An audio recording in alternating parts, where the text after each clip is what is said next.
Singer John Legend calls President Trump a bigot. We call John Legend a big woke imbecile. And did J.D. Vance do in the pontiff? And whatever happened to that guy who played opposite Olivia Newton-John and Xanadu? All that and less in mere minutes.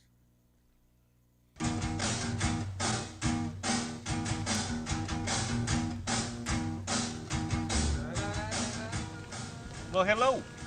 I'm Matt. Welcome to the good life. I do a little radio show from my backyard in the hills of Encino.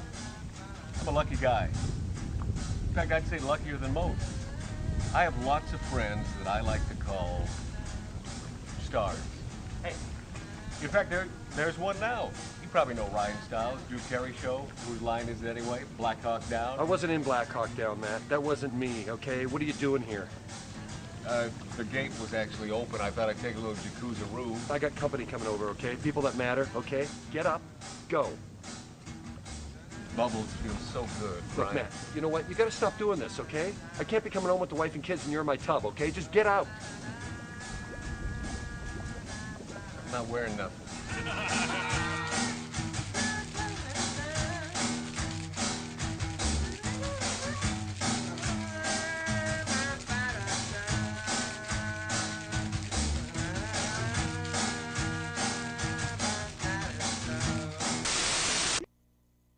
Doohickey, you know, the doohickey that rolls. Hi, this is Meatloaf. Okay, kids, you know what time it is? You know what time it is?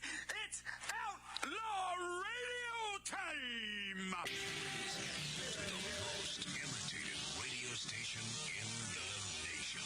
I'm through with standing in line for some fun to begin, but I found a good thing leaving me with a grin. It's time for Outlaw Radio to begin. You have the great Billy Gibbons here? Yeah. It's very cool. He just passed out. That didn't sound too bad. Huh? To lighten them up loud. Oh, man. We're here with Matt. Oh, yeah. At the lighten up. Oh, little Outlaw Radio. We're here with Matt.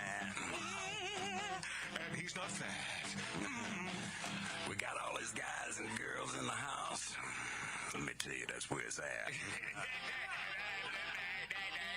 And that's, ladies and gentlemen, Matt Allen. Pass me a gallon.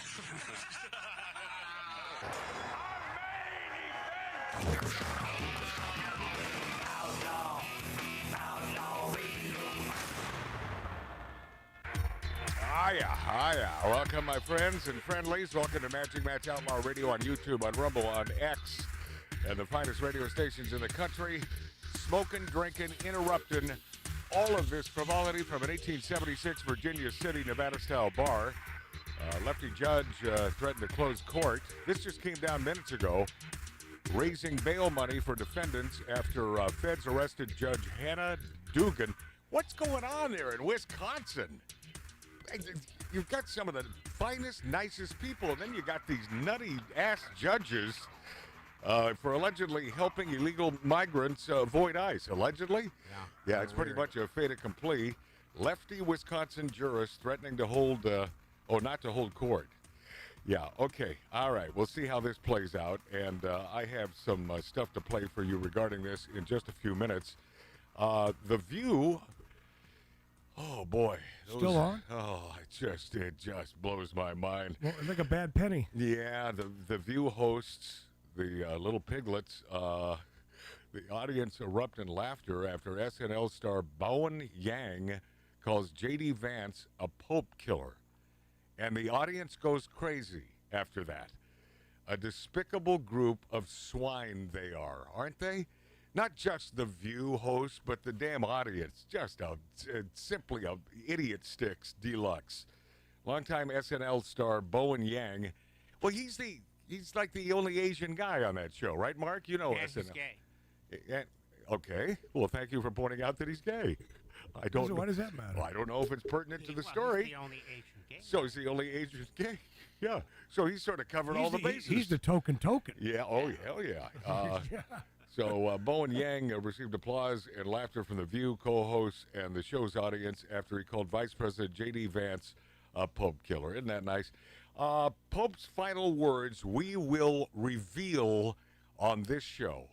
No, you can search. Please search the internet. Any sort of social media, you won't find it, but you will find it here. We have discovered the Pope's final words.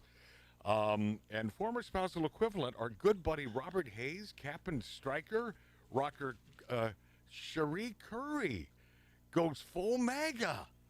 How about that? God bless her, that hippie chick. Yeah, I always had an inkling that she must have been on the right because our buddy, Captain Stryker from Airplane 1 and 2, suffers no fools when it comes to anyone who hates America. But Cherie Curry. By the way, she's better known for the Runaways. Yeah, right. The band of Runaways with Joan Jett. Yeah. Badass musician and all around. You know, I was at a few parties with her, and actually, when our friend Bruce Gary was in the hospital, she was there. Right. On Bruce's last days. Bruce Gary was the drummer from the Knack. Yeah, and she was very close friends. And she was all right. She's just very hippy-dippy. She goes, part of the process. And well, you know, she love. she left a bad taste in my mouth. She was supposed to do the pilot TV show, Magic Matt's Outlaw Radio, so many years ago. And then she put me on the phone with her quote-unquote manager. And Bobby probably laughed at that. Oh yeah, and the manager had a problem with the show, and we weren't full blown political at that point, so I don't know what came down, but I've always had, she agreed to do it. Chainsaw cutting. Yes, she was going because carving. Not only is this Cherie Curry a great rock and roller, but she can take a piece of wood and chainsaw a bear face. Yeah. And, I mean, she's that's pretty badass. Right? Yeah, she's quite the gal. But, I've never really sort of liked her because she stiffed me on the show. She's such a sweetheart. I just could not like her. Well, anyway. And Robert Hayes loves her to death, and they have a child together. Yeah. And I love Bobby. So, Cherie, you go, girl. She signaled her support for months with criticisms of radical LGBTQ ideology and gun control extremism. And, it's nice to be on the right side of America. Ain't it, Cherie Curry? And Megyn Kelly, I just think she gets cuter every time she is the best. Yeah, when she spouts out them cuss words, man. She's a trucker mouth. Oh, yeah, she is so sexy. Megyn Kelly has ripped Edward R. Murrow a new one, a.k.a. George Clooney, who's looking really effing weird these days. Yeah, he's funky black dyed hair. Yeah, he's pulling a Tommy Lee Jones. He's just growing old badly.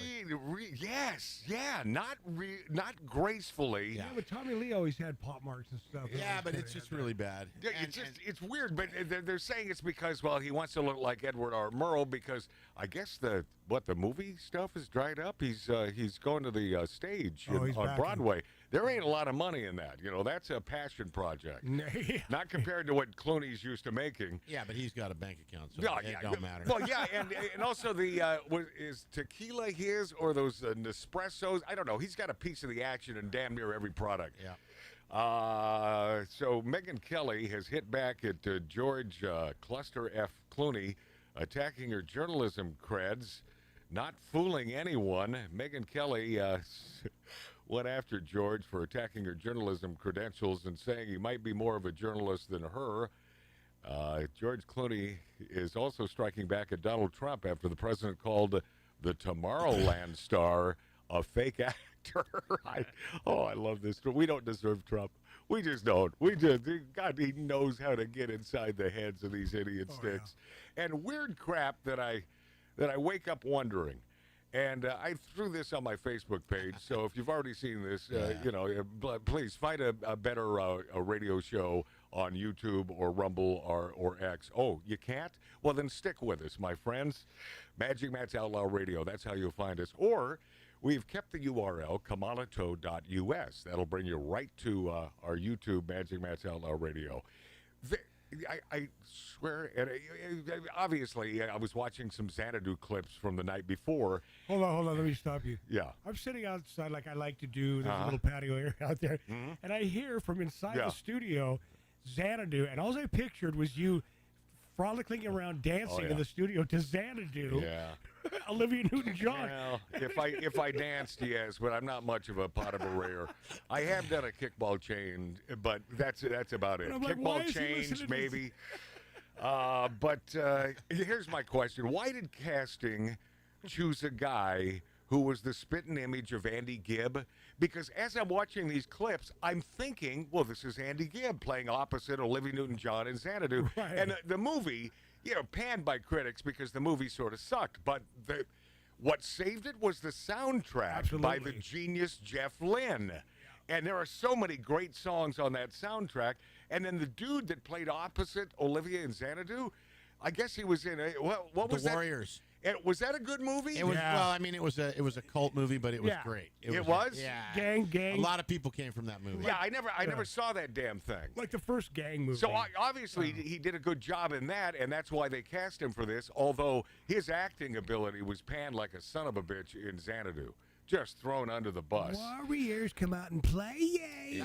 That was the comment that I made on that post. Oh, Incidentally, this movie was the nail in the coffin for Gene Kelly's big screen career. But the soundtrack, man, thanks to the genius of Jeff Lynne, sort of saved the movie. It's sort of a cult classic now, and there are bits and pieces that are worth watching. I mean, some great dance routines. it is a bad movie, though. And Gene, it is. Oh, it is. And John Albee, my buddy out of the great state of Arizona, who is on a fishing boat. So he has about, I think he's 12 hours on, 12 hours off. He's the chief engineer there. So he has a lot of time on his hands when he has his 12 hours off, and he emails me a lot of stuff. And this sort of caught my eye. John said, never heard this, but I like this word. And the word is, oh, great. So everything printed out except the word? Oh, This is great. it's like a stand-up comedian going, Yeah. punchline? Oh, man, I'm sorry. Don't Yeah, have and it. I will tell you that I replied, yes, I always liked it. Oh, okay. Yeah. Oh, I know what it is. So it's a humorous phrase of North England to describe an idiot or annoying person, and the word is twat waffle. And I especially like it when a female uses it to describe another female. Oh, yeah. And I've had that done on my Facebook page, and I love that. I simply love that. And The Accountant 2 is coming out. And Tattoo Dave and Mark C.G. Boyer, regular poker players here at Magic Matt's Outlaw Radio, right there where they're sitting, right there. That's where we play poker. We play poker tonight after the show, and then on Wednesdays. And someone was talking about The Accountant. Oh, it was Steve, our other poker playing buddy, and he loves that movie. The first one was supposed to be really good. Well, I said I don't remember seeing it. I said I watched about 15 minutes and then I fell asleep, having nothing to do with the content of the movie or anything. So then I picked it up the next night where I left off, and I watched the entire movie. And at the end of the movie, I realized, I saw this in the movie theater. So it didn't really, didn't stick. I thought it was a good movie, but not a great movie. People raved about that. Well, I assumed that it would be a great movie because they're making The Accountant 2, which I think is hitting this weekend. Yeah, Yeah. yesterday. So I'm assuming this has got to be great. And then I'm saying, no. And I'm seeing little parts of this with that weird-looking little chick who became a movie star, and she weighs about 50 pounds. She played opposite, what's his name? Who I can't even think of. It seems like I've got two guys who are I've never seen aficionados of The Accountant. You know the star. Ben Affleck, is that it? Oh, yeah. So I have to come up with it. Okay, and We're talking about a girl. But who is the chick that plays opposite? The redhead, the pasty. Is that the Australian chick? No. no, it's the No, girl from. But anyway, I don't get her. I don't know how she became. Anna Kendrick. Yeah, Anna Kendrick. Kendrick, I yeah. don't understand how she became famous. Maybe I'm obviously missing something here. I don't quite get it. Spinner. But The Accountant 2, I don't even look at her that way. No? I find no sex appeal in this gal whatsoever. The Accountant 2, I hope it does well. And all the critics, I saw one of the critic reviews, much better than the first. And I'm thinking, boy, I hope so. We'll let you know. We're going to see it tomorrow. Okay, all right. So we'll have a little counting of The Accountant next week. Does Mark ever put his hand on your knee in the movie theater? I purposely move over one seat. Yeah. It's too far to reach over. Yeah. British government, this is a good one. British government will give private landlords a 5-year deal to house illegal migrants at taxpayer expense. Of course. Welcome to jolly old England. The left-wing Labour, O-U-R, party government, spell it correctly. No, Labour. I know. They say, well, they invented the language and so on, but, it's about time. We know proper English. We're a much bigger country and much more important, so spell it properly, you left-wing Labour We party. have royals. The government in Britain has reportedly launched an initiative to offer private landlords 5-year deals to house illegal immigrants as increased crossings of the English Channel have put further pressure on the asylum system. How about just stop them from migrating? How about that? How about that?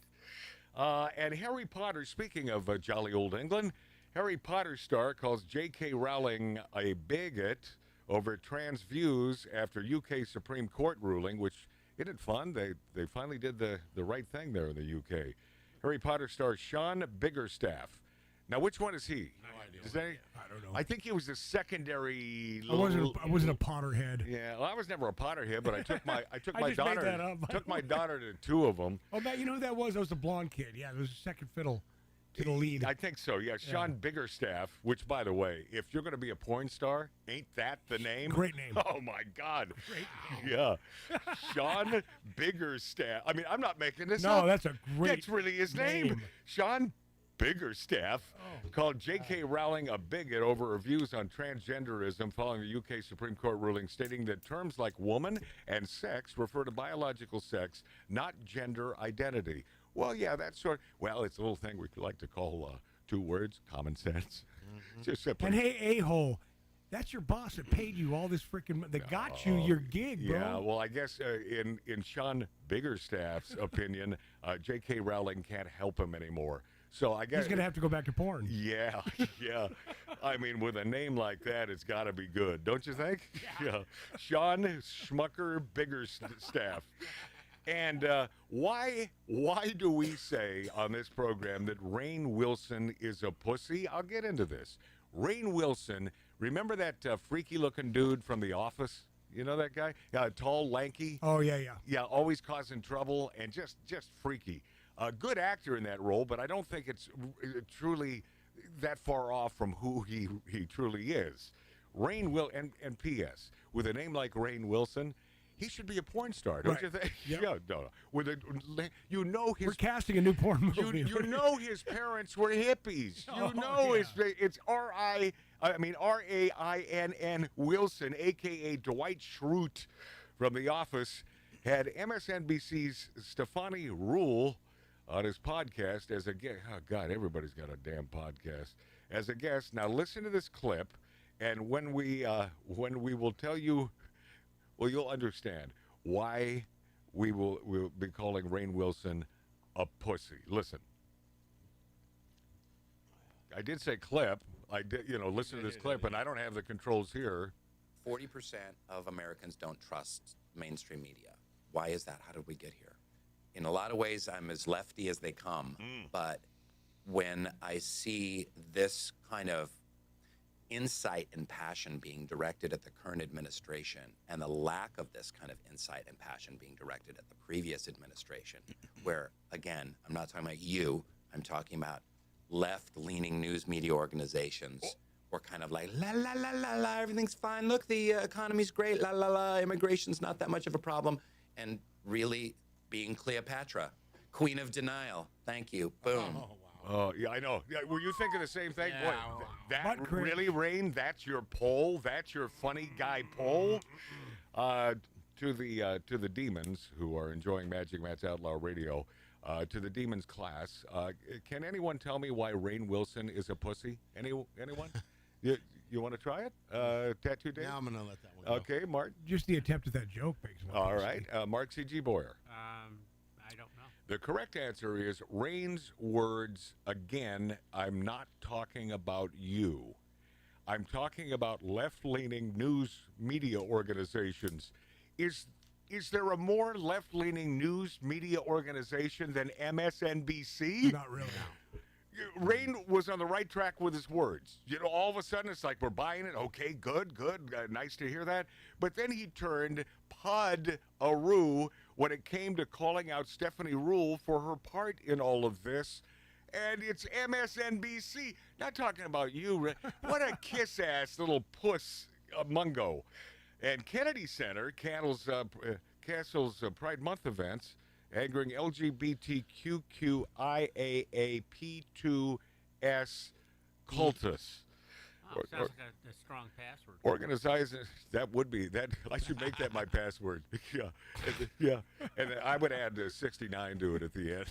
EIEIO. Yeah. Strength is 100%. Yep. Organizers at the Kennedy Center have canceled a week of events celebrating LGBTQ rights for this summer's World Pride Festival in D.C. amid a shift in priorities and the ousting of leadership at one of the nation's premier cultural institutes. Multiple artists and producers involved in the center's tapestry of Pride schedule, swing it, baby, which had been planned for June 5th to the 8th, told the AP that their events have been quietly canceled or moved to other venues. And in the wake of the cancellations, Washington's Capital Pride Alliance has disassociated itself from the Kennedy Center.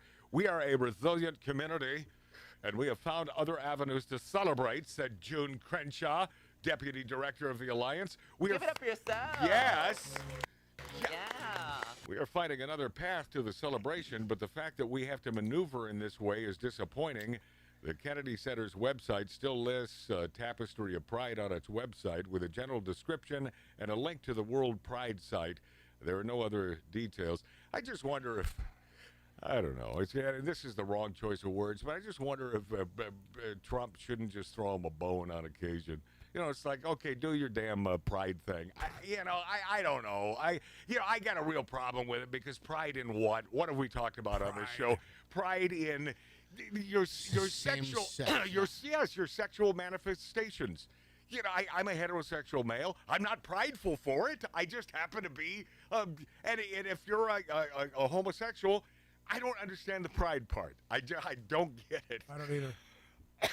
This move comes on. That was Cove, by the way. That was the How flu. many times? Oh, 5 times a day. Yeah, and at least 12 times a week. I get this thing. The move comes on the heels of massive changes at the Kennedy Center, with President Donald Trump firing both the president and chairman in early Feb. Trump replaced most of the board with loyalists, who then elected him the new Kennedy Center chairman. Well, of course. Why not? Where are we on time? Because my clock's Well, I was not just going to working. ask you. Okay, so we still have a minute and a half. We are okay. Your clock's dead. Okay. Yeah, I don't have time for this Bill Maher, so let me. Bill who? Bill Maher. Bill Maher. Speaking about Larry David throwing him under the bus, but Larry David, funny guy and deadpan as hell, but man, what a douche this guy is. Yeah. He is truly a douche. I will play you this in just a minute, but speaking of comedians, comedian Nikki Glazer, who is funny as hell. I love her. She's love her. funny as hell. And hot as hell. Yeah, and once again, I don't get up in arms with her political leanings. I just find her funny. I don't care. Yeah, I don't care which way she leans. But now she fears exile she sort of has it both ways in this. She fears exile by dictator, she says, Trump, swears she's sexually attracted to him to save me when I'm on the gallows. That's awesome. Yeah. Nikki Glazer went full-fledged panic porn, telling the 25-time 100 Summit audience President Donald Trump makes her super horny. I just love this. A fact she'll remind him of should she ever have to face the gallows for cracking jokes on conservatives. So, obviously she's stroking the orange man. Oh, yeah. But I love it. She's great. Yeah. I'd love to hear Trump's response to this. I mean, that I would get a kick out of. But up till now, I don't believe there is a response. But that would be worthy. Let's go to break here. When we return, I will get into this Bill Maher and little Katy Perry. She's in the news again. All that and much less in minutes on Outlaw Radio. Take the life from my hands and I will sacrifice my own vice. Paint the clouds from my eyes and I will rain advice to your own minds.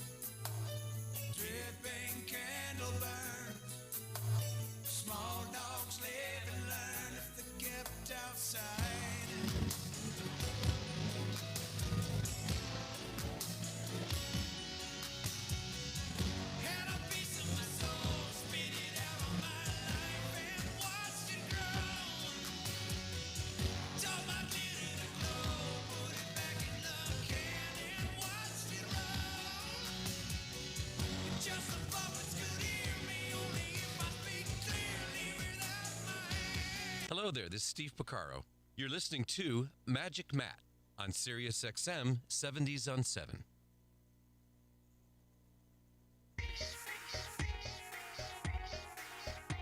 Okay.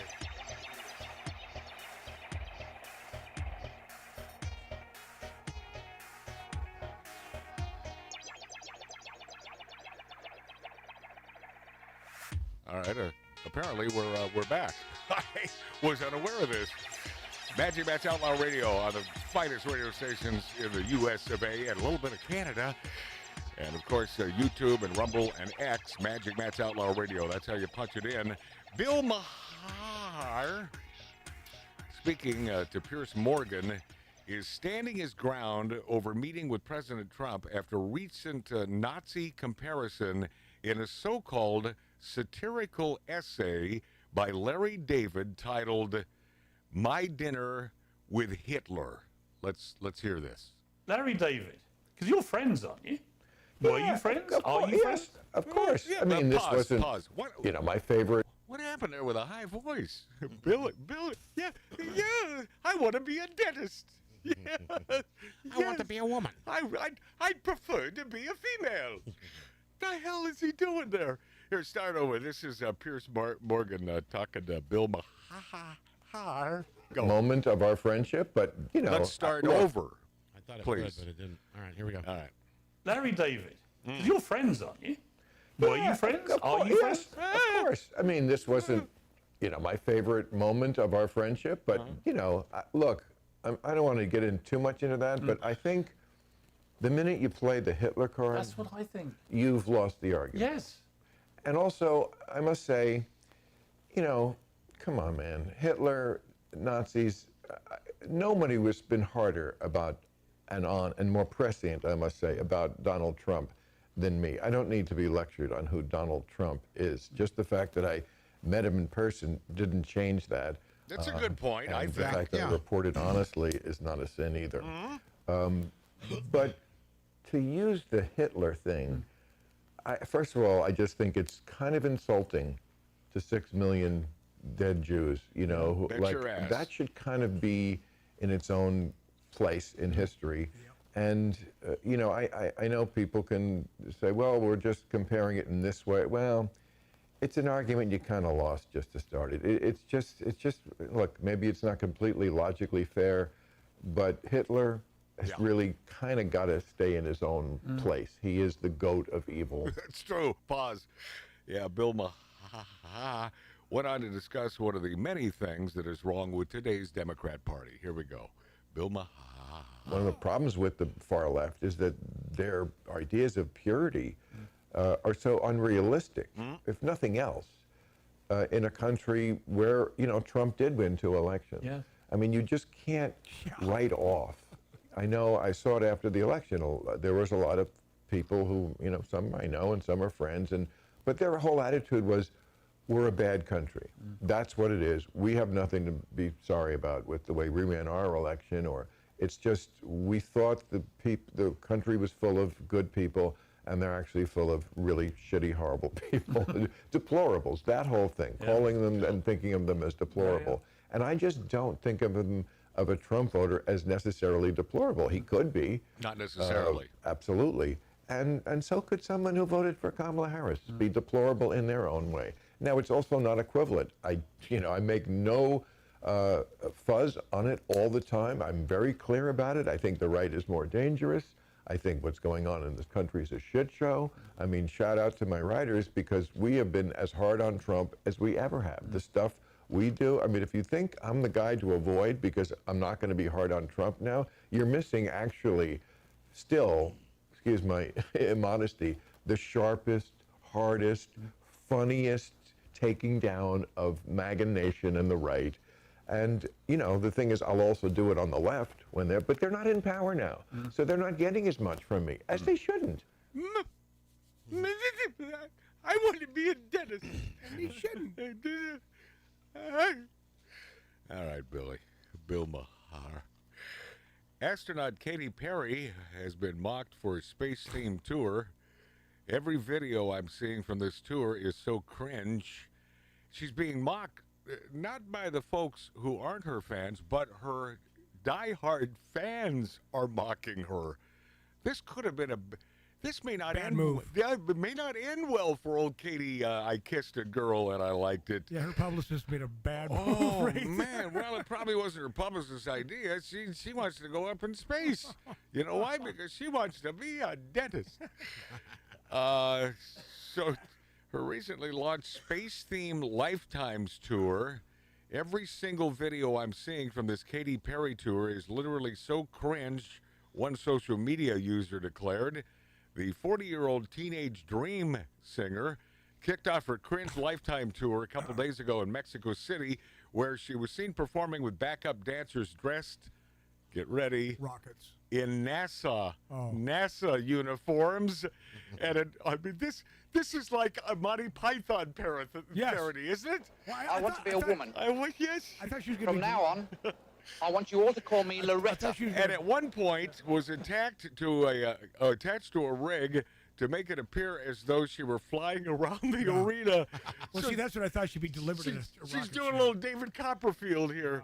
Glaringly, Perry's Mexico City performance was reminiscent of a recent 11-minute all-female Blue Origin space flight, after which she kissed the ground, which had spectators, including the popular fast food chain Wendy's, taking to social media to roast her. And just like the reaction to her Blue Origin space flight, social media users once again took to the interwebs to mock Perry. For example, I have a few of them. Every single video I'm seeing from this Katy Perry tour is literally so cringe. LMFAO, one ex-user laughed. In her defense, the performance feels lackluster, probably due to muscle atrophy. It happens to all astronauts, but it's spelled ASTRONOTS.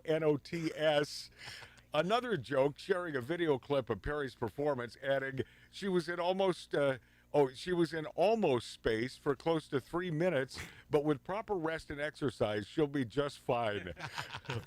What the hell is that I'm looking at? LOL. Another laughed in the comment section of the ex-user's post.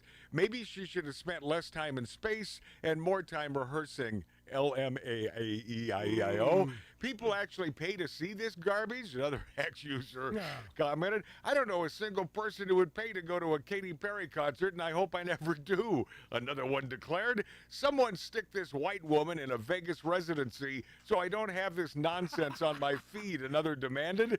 She's just not very good. She's aged out of this, another ex-user talking about Perry. Another called for Perry to act your age, adding, you were a mother, for crying out loud. Your children will see this ass. The more videos I see of Katy Perry's tour, the more she pisses me off. Like I'm actually offended by how messy it is, another proclaimed. She lost the magic she used to have. She went from captivating to clownish, another ex-user opined. Some social media users defended the singer, with one writing, "This is literally peak Katy Perry. She's always been silly, unserious, and cringe on purpose as a joke. She's always been this way," another echoed. "That's why many of us find this awkward and a bit cringy, because it's not meant for us." Other fans, however, took issue with Perry's apparently not including any female backup dancers during her performance. Is that right? Of her 2024 track, Woman's World. Yeah, that's weird, isn't it? Yeah. So a track called Woman's World, but no female dancers. With one ex-user, by the way, that's the only reason I'd watch the video for a hot female dance. That's the Pussycat Dolls. Case in point. Oh, love the sexiest broads on the planet, man. I agree. I mean, at least they were 19 years ago. It seems there's a disconnect between the message of female empowerment in the song and the lack of women visibly featured as part of the performance. This choice by Perry raises questions about the authenticity and depth of her feminist advocacy. The absence, there is no feminism. She just simply likes the fame and being rich. Screw you. Screw you, feminists, and screw other women. And I agree with the one guy or whoever gal that wrote in saying she aged out. She has aged out. She aged out. Yeah, the absence of female dancers speaks volumes, undermines the purported feminist themes of the song and her brand. Speaking of Pop Poon, pop singer. Pop Poon. I love that. Yeah, Pop Pop Punani. I'm going to write a song called Pop. Pop singer, former Disney star Olivia Rodrigo thanks Planned Parenthood for its life-saving work. Who's that? Olivia That's the Rodrigo, one, Disney star, and then she had some hits. Yeah, We talked about her. Pop singer, former Disney star Olivia Rodrigo was proud to accept an award from Planned Parenthood. Boy, they're giving out awards, huh? Yay. How many kids have you killed? And praised it for its supposed life-saving work in New York a couple days ago. Yeah, it's the best. Rodrigo was on stage during the Planned Parenthood of Greater New York Spring into Action Gala, where she accepted the abortion mill operator's catalyst. I don't think they mentioned that on stage, though. No. But it is. It's an abortion mill. It's a baby-killing friggin' mill. She accepted the Catalyst of Change Award as she praised the group for its humanitarian work. Do you think this Olivia Rodrigo even knows what they do? During her speech, singer insisted that her concerts are events where all feel safe to be wild, emotional, and carefree. But she went on to wonder, what happens to those girls when they leave those venues? What are their dreams? What kind of world are they returning to? We live in a world that politicizes our bodies and uses harmful ideologies to deny us safety and health care. And it breaks my heart to think that because of oppressive laws and outdated policies, some of those girls may not get to follow their dreams the way I was able to follow mine, she said. Yikes. What the hell is she talking about? Yeah. Rodrigo says she raised more than $2 million for pro-abortion organizations around the world and praised Planned Parenthood for, and I quote, the life-saving work they do. It's just the opposite. Yeah, whose lives do they save? If some of these Disney women Dumbolt?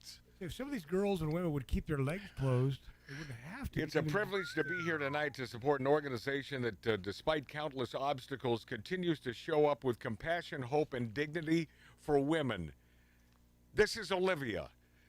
Rodrigo exclaimed, my greatest wish is that through organizations like Planned Parenthood and the action of everyday citizens, no woman will need to sacrifice her dreams, her health, or humanity because of restrictive laws or lack of resources. Humanity?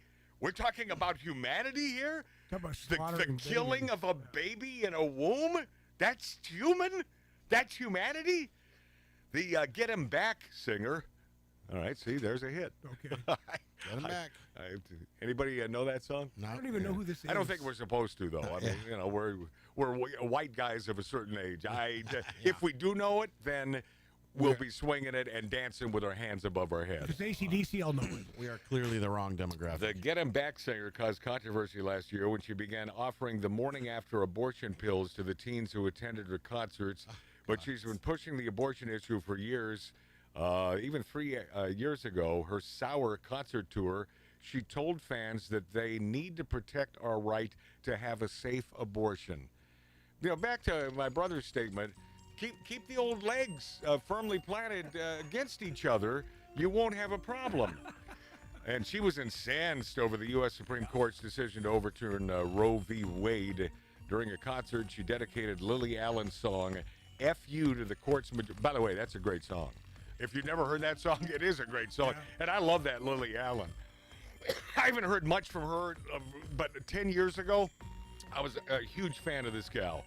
She says, I'm devastated and terrified that so many women and so many girls are going to die because of this. Well, how about the babies? They're instantly dying, and there's no question about it. All right, a lot to get to, including Joy Beastar, who says Trump's baby bonus plan meant to increase white children.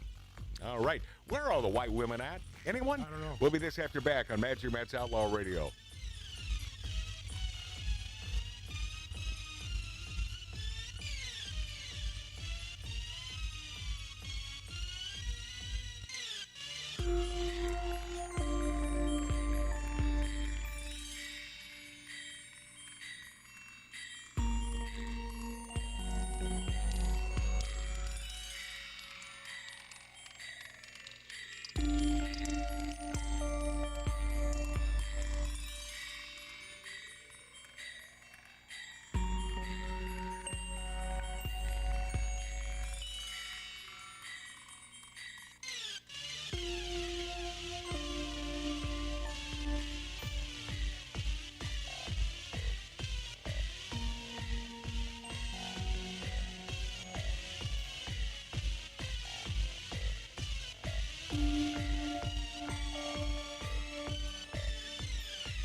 drunk brother with bad breath who's funny sometimes and other times you have no idea what he's talking about. Like a Facebook friend with a real bad attitude. Like that movie that you never wanted to see, but it's the only thing on.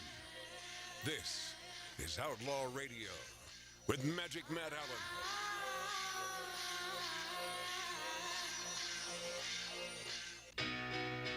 During our short break there, Tattoo Dave, our producer, said, what the hell is this? Yeah, it says kickstand something? Kickstand? Here, bring the music down. And I said, well, read the note, and I'd like you to read it on the show. This is from one of our myriad beautiful folks in the great state of Wisconsin. And, you know, I looked at it, and I have no idea, not being a musician or nothing, although I can bell out a Neil Diamond song on occasion. But Love you know, on the Rocks. Yeah, but the only instrument I can play is the shoehorn, and the problem with that is it's tough to read the footnotes. Thank you, Dad. Oh, that's a dad joke from I think when I came out of the womb. He told me that joke. Old musician joke. But so this is so what is it's show it on camera if you Well, can't. I can't because my camera. Okay, well we'll try to figure this out at break. But it's yellow, and what does it do? What it is it sits on the ground, and the kickstand from your motorcycle slides in it, so it's not on the concrete or on the floor or scratching the floor. So and it's from Steve Abbott, and it says, Matt, the yellow kickstand puck is for Tattoo Dave. Yep. And then there was make some pickles with either of the two mixes. Yeah, he sent me a couple of these little packages, and it just said, hot and sweet and sour, whatever pickles. And I guess I'm supposed to put those in a jar and make some I got to hard-boil eggs and then throw them in there like I'm ever going to do that, Steve Abbott. And then he also adds do it. Yeah, underline do it says, in do capital, it. big Well, what I'm capitals. wondering, Boy, Dave, does he know me, man. It's like, do it. Yeah. What I'm wondering, Dave, is the Yeah. kickstand thing. It's like it said scratch the floor. Do you park your bike inside your house? No, but I mean, some people have those nice lacquered or garages. Yeah, the garage floors. I get it. I got to tell you, always generous and always kind. Man, Wisconsin, I can't believe that there was ever a serial killer born in Wisconsin, but I know there was. You know, what happened there? Hopefully, none of our viewers and listeners to Magic Matt's Outlaw Radio on YouTube, Rumble, and X, hopefully. What a thought. No, it's a Well, I mean, every state's had their serial killers. Yeah, but I think there are a couple notables in Washington Wisconsin. State. Oh, big time. Oh my God. Few of them. Yeah. Yeah. Well, California. Yeah. Every state. Like, I don't know why. I don't know. I apologize for that. I don't know where that came from. Somehow I'm associating a serial killer in Wisconsin. Our favorite people are in Wisconsin. Now he just called you all serial killers. Let me just throw in a no offense.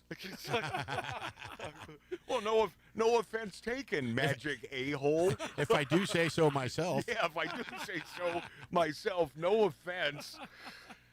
Joy Beastar says Trump's baby bonus plan is meant to increase white children.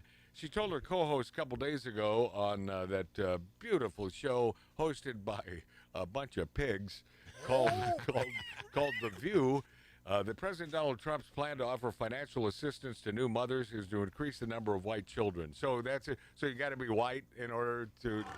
That's the only way you're getting the money, right? There they are. There they are at the trough. And Whoopi Goldberg, a.k.a. Our Teenage Mutant Ninja Turtle, she says, unless we resist Trump, we're going down. By the way, that's something I never want to see from Whoopi Goldberg. Yeah. Whoopi told her co-hosts on The View that unless Americans resist President Donald Trump's administration, the country is going down. It's going down. And when we return next hour, Whoopi and Beastar will discuss Big Mike Obama. Now, who is that? Any questions? Big Mike? That would be the lovely spousal equivalent to our former president. Yeah, Big Mike. Yeah, we will get into that in mere minutes on Magic Matt's Outlaw Radio. I got, it's going to be jam-packed. I got a lot of stuff, including Pam Bondi. How do you not love her? Love her. And Jasmine Crock O'Crap back in the news next on Magic Matt's Outlaw Radio on YouTube, on Rumble, on X, and the finest stations, including you serial killers in Wisconsin. Good. That's it. Now we're canceled. Now we're done. Sorry, it's been a great run. We'll be this after back.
doohickey that rolls? Hi, this is Meatloaf. Okay, kids, you know what time it is? You know what time it is? It's Outlaw Radio time! Our main event! Outlaw Radio. Hi, this is Sean Young on Outlaw Radio. Hey, this is Shelley Berman on Outlaw Radio. Listen, come on, listen to me or listen to Matt. If you like being bored, it's great for you. It's Robert Hayes. I'm here on Outlaw Radio with Magic Matt, a.k.a. The Weasel. We are here to drink. We're here to smoke. We're here to interrupt. You may drink. You may smoke. You may interrupt. But I'm here to... Live from the Lighten Up Lounge, this is Dom DeLuise saying, this is Outlaw Radio. Hi, this is Chuck Woolery at Lighten Up Lounge on Outlaw Radio. Lots of fun, guys. Be back 2 and 2. Hi, this is Gilbert Gottfried, and you're listening to Outlaw Radio, where we smoke, we drink, and occasionally we bother people who look old and weak. Hi, this is Rick Dees with Magic Matt, a.k.a. Mr. Cigar, in the Lighten Up Lounge. We drink, we smoke, we interrupt. Hiya. Yes. Welcome back to the big furry dog of broadcasting, Bark. On all fours at I-5, smoking, drinking, interrupting from an 1876 Virginia City, Nevada-style bar in the hills of the San Fernando Valley, spitting distance from Hollywood. Over there, that's where the miscreants live, right over there. I'm Magic Matt. That's Tattoo Dave at the helm, the producing helm. Hello. My brother Mark, Marty. whose mic has been up just a little too loud. Mark C.G. Boyer is never too low. And welcome back, my friendlies. Welcome back to Magic Matt's Outlaw Radio. Feel free to grab us on the comment section in YouTube and follow and share. I always forget to say share and share alike. And Do you believe tell a friend, in and they'll life tell after two love? friends, and they'll tell two friends. Yeah, I mean, do you realize that they've done the stats, and it's only about 20% will do well. We call it the right thing here on Magic Matt's Outlaw Radio because we want you to be a subscriber. But only about 20% of the folks who watch us on YouTube will subscribe. And it's like, could you? I mean, don't make me beg. Don't make me sing. Don't make me beg. But you can help us because YouTube hates our asses. So we're trying an experiment with different music today that is non-copyright music. And thanks to my brother Mart's son, Michael. That's copywritten. No, it's not. No, it's not. I asked for non-copywritten songs, and this is what he sent me. So you think your son is going to screw me? Oh, not my son. Oh, no, I thought you were talking about our brother. Yeah. That stuff you play is copyrighted. Yeah. Okay. And by the way, the way that our other brother Mike, our brother Mike would do it would be, probably some weird, he'd send something in the mail by a registered letter, and he'd say, well, it's copywritten. I mean, who knows? You can do that, Dave. You can send it to yourself. Do you remember that classic? You send in an envelope with a stamp and a date. I don't know if that ever really worked. I don't know if it would hold up in court. Yeah, but it's, they said that it worked, and that's the way you could copyright. So, I don't think so. Whoopi and Bishar are discussing Big Mike Obama. That would be the spousal equivalent to our former president, Barack. Big Mike. Yeah, Big Mike. I hope you're ready for the clip there. Do you see of course that? I am. It's in there. It's been dialed in. Of course he is. I know. Do you love it when he says, of course? Yeah. How many times? Glad he's prepared. Listen, for the most time, there's every once in a while. That's Tattoo Dave, who, by the way, put me on tilt last night on know, poker. And I owe you an apology. No. Well, who do I have to blame for that? Yourself. Yes. Of course. Yes. Yeah. If I'm on tilt, there's only one person to blame, and it's me. Yeah. I don't blame Tattoo Dave. It takes a lot for you to get put on tilt. Oh no, I never took nothing. I never go on tilt. I never go on tilt. Yeah. And yes, it did. It it took was, a lot. It was bad. Yeah. When someone calls me a liar, and he knows which strings to pull. When someone calls me a liar, I instantly and so our buddy, our host at our monthly poker tournament, Chris says, "Man, I can't believe you let him of all people, put you on tilt. I said, I know. Can you believe that? Like I said, I'm all in. And I even told, yeah, right. That's what he did. And I even told Chris. I said, well, you know who I have to blame here, and he said, yeah, you. And so, those in the know that I don't blame anyone, but it's my own self. You let it get to you. But here's the good news. I ended up winning in the cash game, and it was a good night. It really was a good night, except for that little foible there where I just, and I had a feasible hand, but not a hand that I would ever go all in with. It was an ace jack, and it's a good hand, but it's a hand that if someone else has a feasible hand, you're going to get your ass handed to you. Yeah, like Bob, who happened to have pocket kings. Bob, who when I sat down at the table, this dude Bob, who I like a lot, he was sitting to my left, and the first thing I told him before we started playing, I hate having you to my left. And he said, why is that? I said, because you do crazy-ass stuff. You do crazy-ass stuff. And in poker, it's the one on your left that you have to worry about. You have to worry about because they are next in line, and whatever you've called or you bet, and so it happens that he wakes up with pocket kings, and they hold up. I had a feasible chance of hitting an ace, but of course, that was not my night because I was on tilt and had to go all in like a big baby. Never seen. Are you still mad at me? No, I'm not mad. I never get really mad at you. He took the responsibility. Well, you called me stupid and gay. So did I call you? No, not gay. Yeah, because you implied the gay thing. Oh, okay, well then that's true. Yeah, okay, I'll stick with that. What, that he's gay? That's true. Because I happened to notice that Bob was wearing shorts. Yes, yeah. And that was after he put me on tilt. Gay. Yes. So yes, because he said. Oh, believe me, I knew where you were going. Because he mentioned when and Bob, it's a cold night. And I normally wear shorts. This is Tattoo Dave talking, right? Yeah. I normally wear shorts, but I'm wearing long pants today. I noticed Bob's wearing shorts, and I said, "You noticed, huh?" I said, "Well, that says a little something about you, doesn't it?" I know. And by the way, I never would have said that had he not put me on tilt.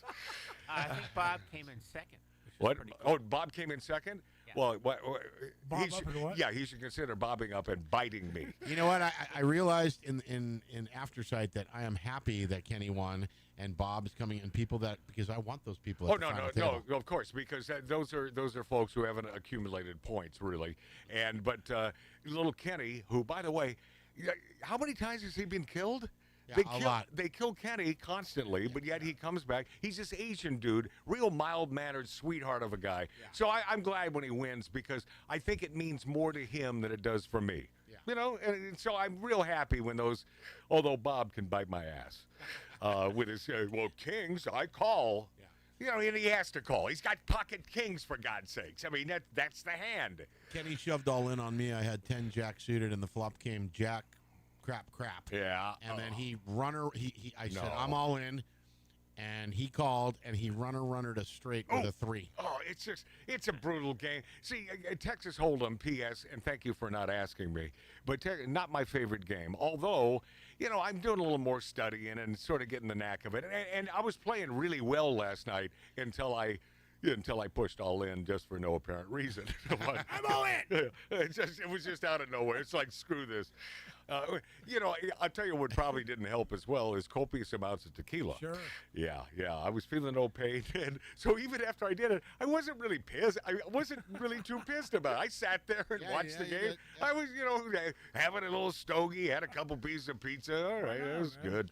Anyway, I publicly apologize and I love you. And listen, I don't think you love me, and I do love you. I don't think you really want to apologize, and you don't have to. But I appreciate. But I did, and I do, and if I didn't want to, I would. He loves you when you're in shorts. Yeah. He's always in shorts. Swing it, baby.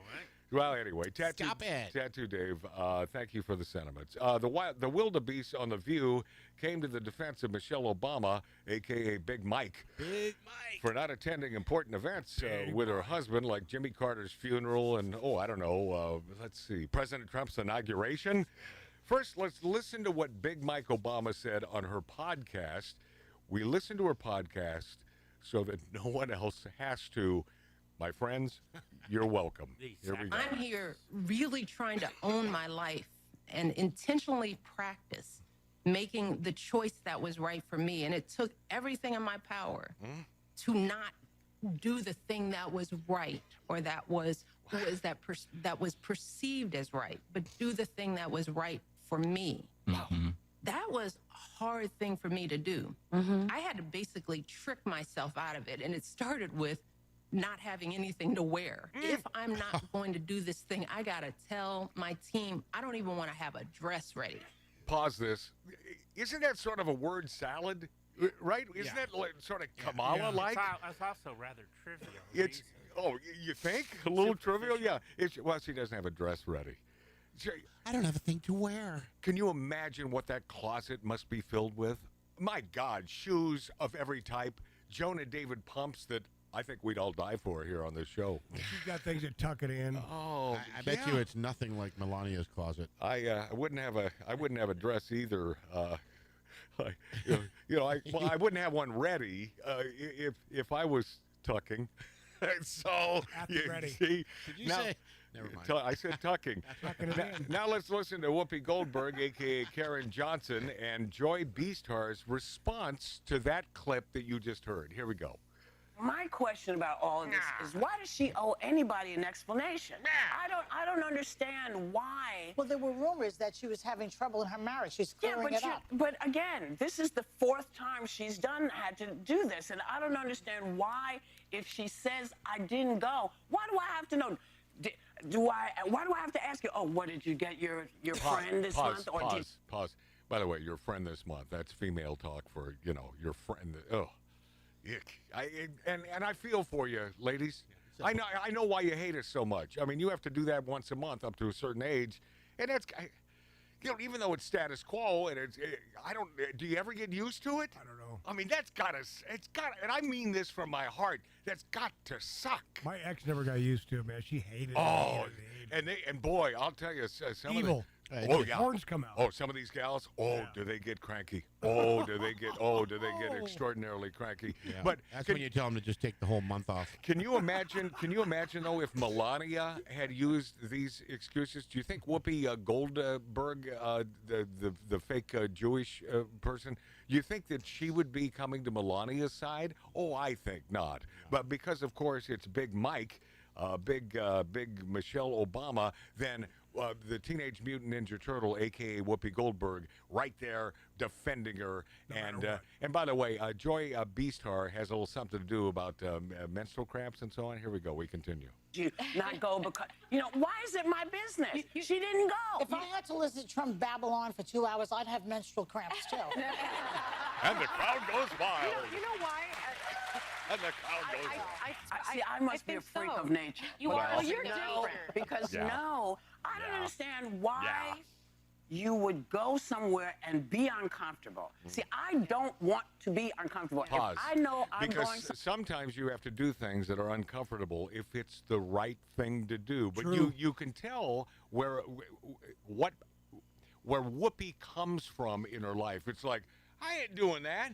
If that's not going to help me, and if it doesn't help me feel good, then I ain't going to do it. It's called being diplomatic a little bit. Well, it's called doing the right thing because it's the right thing to do. Yeah. But what she's telling you is it's all about her. Yeah. It's all about my feelings. I could give an S about you. Yet the crowd there, the studio audience, they're totally in on this. It's like, yeah, you go, Whoopi. No, Whoopi hates you people. If she didn't have to do this and could still be delivered that salary, she wouldn't. So she wouldn't have to mingle with you nasty audience members. Continue. place and it's not a good thing for me, I don't do it because it's not good for me. Were you always like that? It's not good for me. Did you hear that? I noticed that when Melania doesn't go anywhere, people don't flip out the way they've been flipping out. Pause. What am I missing here? What am I missing here? What did she miss that was massive, like the inauguration, like Jimmy Carter's death, his funeral? Explain to me what Melania has missed. I love how these idiots stick pig effers on The View have to draw a parallel between Melania, they're wrong. 100. There's no basis in reality None. whatsoever. She came to California to the burn sites. It was, come on. Yes, she's but been everywhere. It's all hate. It's all hate. Jealousy of her looks. Also. Yes, from these pig-eating sons of bitches. Go. joke about it, but she is not obligated. She is not obligated to. Pause. No one's obligated to do most things. Even your job, you're not obligated, but if you do the right thing, you'll show up for work, right? Right? Yeah. I mean, there are obligations that you fulfill because it's the right thing to do, unless you're a narcissistic hog effer, like effing Whoopi, no talent Goldberg. Go. Explain why she doesn't go, and I don't understand Well, why. I don't understand when she does that. They think she's in witness protection. Yeah, but I would say it acts But on do you realize if you live by what you should do, by other people's standards, you will never move forward. Yeah. Right. There's such a thing as obligation in families. Well, that's different. Obligation is different. She was not obligated to go to that. Okay, there she is. Get out of my behind. Yeah. Get out of my vagina. Get out. Oh, I see trees of green. Yeah. Red roses too. So icky. These broads are so icky. Can you imagine? Oh no. Joy Beastar talking about menstrual cramps when she hasn't had any in 30 years. Oh yeah. Somehow, although I hate to throw anyone under the bus, but not the most attractive woman. But my God, she doesn't look 80, and I think she's 80. I mean, that's pretty. I don't know what she's doing, but whatever it is. Preservatives. Oh my God! I hope they all have chlamydia. Friggin' Hales. I really do dislike them so much. I mean, don't you agree? They're nasty people. They're just nasty pieces of crap. And of course, the Disney folks keep them on the air. Yeah. They own the company. Well, that's what I was gonna. That's the problem. It's the people that let them keep going. Yes, and then they have a team of attorneys watching everything that they say in case they have to take it back. I mean, but it's it's just they're like fire starters. Yeah. And that's the show now. It's like the next version of Jerry Springer, sort of. Yeah. It really is. I mean, that's what we're dealing with here. Speaking of someone who, in my estimation, has a lot of class and certainly has her stinking act together, and a gal at 60 years old who is hot as hell. I never thought, Love her. 20 years ago that I would look at a 60-year-old female and think, wow. Yeah, wow. She looks good. Is it because I'm older? Maybe that's it. Or you've lowered your standards. No, but I think I have. I think it is. haven't we all? Yeah. But I think what it is that in 2025, women in their 60s now, if you go back 20 years and look at women in their 60s, by and large, they weren't hot like they are today. I mean, they really weren't. If you do it like have changed. Yeah, right. And so I don't know. Maybe it's a better diet or a better makeup. There's something. But Pam Bondi, man, good-looking gal. It's clearly more chemicals in the food. That's got to be it. Yeah. So JFK, stop it. Yeah. Stop it. Leave the chemicals. It's helping. Let's go back to normal. Attorney General Pam Bondi, who spent a lot of time in Florida, describes what happened when a rogue Milwaukee, Wisconsin idiot stick took it upon herself to hide a violent illegal immigrant from ICE agents. This is a judge named Hannah Dugan. What's going on there in Wisconsin, my friends? Did I ever tell you about the time I had a Hannah Dugan? It was years ago. What happened? Well, I got rid of it, stool softener, but I digress. Pam Bondi, go ahead, girl. This guy was in court being prosecuted by a state prosecutor for domestic violence battery. He had beat up two people, a guy and a girl, beat the guy 30 times, knocked him to the ground, choked him, beat up a woman so badly they both had to go to the hospital. It's so rare for victims to want to cooperate. They wanted to cooperate. They were sitting in the courtroom with the state prosecutor. The judge learns that ICE was outside to get the guy. Pause. You know what I wish Pam Bondi would do? Use profanity. That would be extra hot. She probably does. Yeah, then I'd have to write more stuff down. I bet when she's around Trump, I bet the F words are just mother effer. Oh, just flying. Yeah, sit on my, I don't know about just nasty stuff. Yeah. You just know Pam Bondi. Look at her. Oh yeah. I mean, and That girl can get nuts. There is some dirt there. And she's an attorney too. Oh, I love this guy. All these judges should I go just love away. her. I love her intelligence. I mean, she is so smart. Go ahead. Deported in 2013, came back in our country, commits these crimes, charged with committing these crimes. Victims in court. Judge finds out. She goes out in the hallway, screams at the immigration officers. She's furious, visibly shaken, upset, sends them off to talk to the chief judge. She comes back in the courtroom. You're not going to believe this. Takes the defendant and the defense attorney back in her chambers, takes them out a private exit and tells them to leave. Is that incredible? While a state prosecutor and victims of domestic violence are sitting in the courtroom. She put the lives of our law enforcement officers at risk. She put the lives of citizens at risk. A street chase, which is absurd that had to happen. But yes, she put a lot of people in danger. Pause. Keep voting Democrat, geniuses. You too can have judges like this in your very own neighborhood. Attorney General Pam Bondi went on to discuss another violent illegal immigrant, Tren de Aragua gang member Christian Ortega Lopez, who was found living with New Mexico judge Joel Cano. And do you understand this? A judge put up this violent son of a bitch, he and his wife, in their home. These are the leftist idiots running your states and your courthouses. Here we go. His name is Ortega. He is a known TDA member, So he comes through Eagle Pass December 2023. He's living in our country. January 2025, ICE, they get a tip. Tom Homan's done a great job. Our FBI did a great job on this case, too. They get a tip that he is living with a judge and the judge's wife.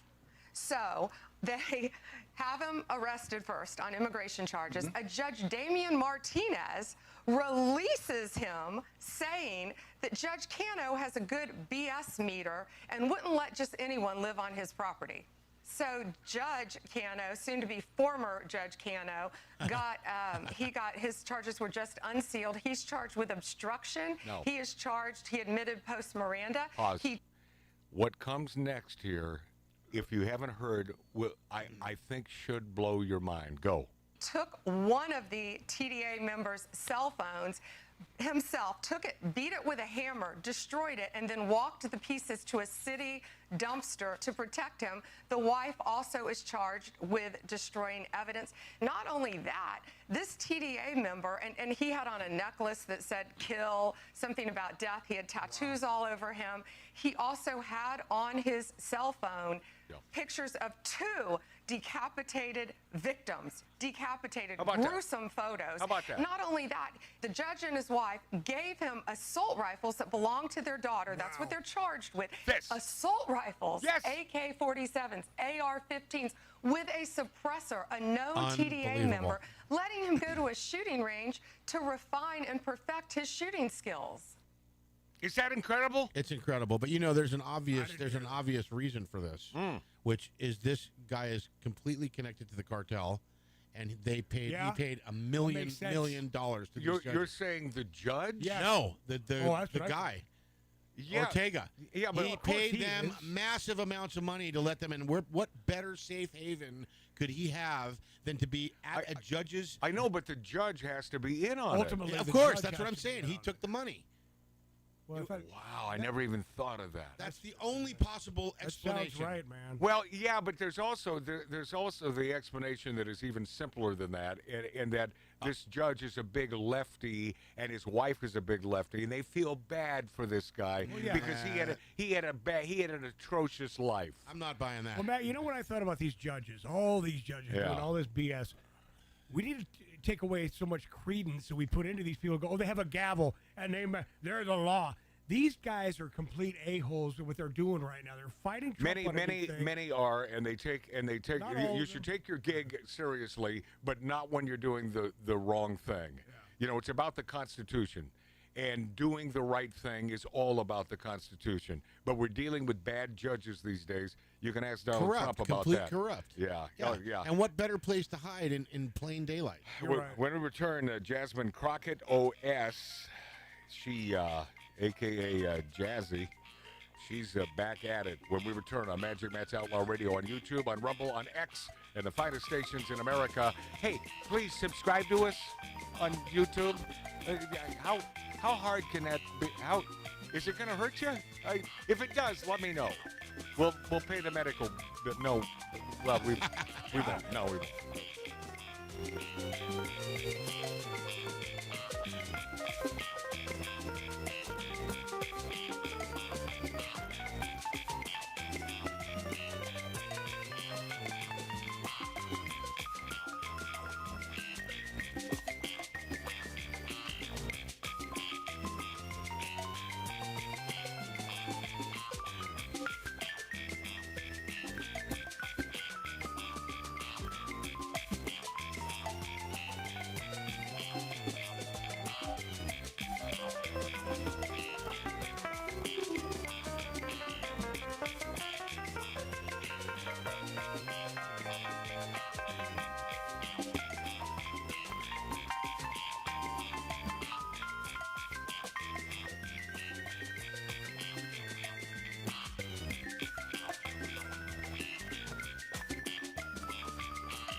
Passive Aggressive has a new home. You're listening to Outlaw Radio with Magic Matt Allen. It's Outlaw Radio time! Hey, forgot to mention this earlier, but we do, I guess I mentioned it once at the top of the show, but we have the last words spoken by the Pontiff, the late Pontiff. In a few minutes, we'll reveal that. It's called a teaser, so I tell you about it, and hopefully you'll stick around and want to hear the last words of this man who, is it a dress? It's a dress. It's a cloak. It's No, a it's a dress. dress. You know, I mean, I think it's a sort of an odd getup. That's all. And by the way, I have many, many, many, many Catholic friends, and God bless you. I mean, many, many. I almost married a good Catholic girl. I had to sit down with the priest prior to, because we were about to be married. I had to sit down with the priest and lovely, what's her name? Oh, Helene. And in Houston, Texas, had to sit down with the priest, and he had to give us A-OK that, did I have to agree to convert? I don't know, anything. You know, for Poontang? Come on. Yeah. Punani. What? Will you become a Catholic? Hell yeah. I'm there. Yeah. I mean, what do I got to do, Jew? I'm there. Even though, you know, my buddy, Chris Brown, the aforementioned, we were talking about his monthly poker game a few minutes ago. Chris Brown was brought up Catholic, and his brother remains Catholic. Chris is simply Christian. He, he thought there was it was a tough putt, that Catholic thing. And I wonder why Pat wasn't there last night. And I thought, is he honoring the pontiff? Is that why Chris Brown's brother Pat wasn't there? No. Are you sure? Yeah, he went. Oh, okay. What? He went what? He went to some beach somewhere, and he went rogue. Yeah. So he went rogue. So he went to. He's on vacation, and Chris is meeting him there today. Oh, okay. So he went to a beach to celebrate the life and times of the pontiff, who is now gone and wearing a dress. And by the way, I know I'm gonna. God, please don't. The last thing I want to do is catch heat for talking about, but it looks like a dress, and I'm not. Am I making fun? I don't. No. You know. And you're making light. Yes, and did I want him to die? No, I didn't want him to die. He wasn't my favorite pope. I'll tell you that right now. You know, he was a little woke. I'm not really into popes. He was a little woke. He was quite a bit woke and quite a bit left. I'll tell you. The lefties loved him. I mean, the lefties loved him. But did I want him to die? I didn't want him to die. And J.D. Vance had nothing to do with his death. Yes, Tattoo Dave? I'll tell you what. It's no coincidence that the movie Conclave, which came out this year, and oddly enough, the twist in the movie, because I doubt you'll ever. If you're going to watch it, then I'd spoil it. But if you're not, the twist in the movie is that the pope that they decided on was a transgender. Yeah. Okay. Yeah.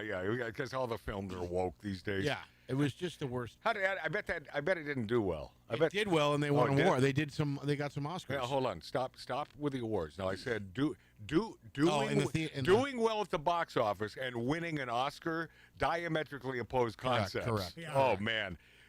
So many movies that win an Oscar, and I think especially this year, that no one saw the damn movie. Right. And so they're hoping to win, so then folks will say, oh, well, that must have been pretty good. Well, no, only good amongst the idiot sticks that vote for that sort of thing. All those people in the audience, the Academy members. And this entire award thing, no matter what the award is, it's BS. It's a scam-a-lama ding-dong, my friends. Yep. Am I being too negative on the show today? Man, if I am, Are you still on tilt? Yeah, a little bit. And P.S., since I'm tilting a little bit, and since I'm being a little negative and throwing people under the bus, Clinton Jaws, you ripped off my act. All right? And you know you did, you Canadian. And I like this guy's stuff on social media, but Clinton Jaws, you ripped off my act. And you know you did. It's almost watching him. I know he's not one to boast, but he's a fan of mine. I can tell that he's probably been listening to me for years. He uses my shtick. But he figured it out years ago. Don't use copyrighted music. And, just keep it tight. And he does like little 10-minute segments. I mean, that's the way to do it. If we really wanted to kick ass, this show would be 12 minutes. But because people come to us on YouTube or on Rumble or on X, and right off the bat they see that it's a 3-hour show. How many times? And I can speak for myself here. If I'm looking around YouTube and I see something that's really long, you're not going to sit and watch I won't watch it. So those hardcore. But Matt, we're terrestrial too. Yeah, but those hardcore viewers, man, I love you dearly because you know what you're getting into, and I'm assuming that those of you who watch us live on Saturdays, you're probably having a little. Sure. A little booze-infested party. And that's the way to watch us, because the drunker you are, the more entertaining we are. Conclave made 6 times its budget. Conclave what? Made 6 times its its budget. Okay, Mark, so, yes, it did well even though it was a woke film. Well, I didn't ask you. I did not ask you. I did not ask how did it do. I'd rather this time, one of the rare times when I don't want to know the truth. I just want to assume that it did poorly because it's a piece of crap movie. According to Dave, who saw it, you said it was a piece of crap, right? I did not say that. Oh, you liked it? I enjoyed it. Oh. It was great acting, well made, but boring a little bit. All right. So sort of a crockett of crap. And speaking of that, Jasmine Crockett O. In other words, a crockett of crap. Yeah, Jasmine Crockett O.S., a.k.a. Jazzy, is touring the country in an attempt to prove that she is even worse for the country than AOC. Jazzy stopped by Jimmy Kimmel Live. Anytime I have to be in Hollywood, and it's rare these days. I used to be in Hollywood at least every other day, but we're here in the Valley, the San Fernando Valley. Hollywood's over there about 12 minutes.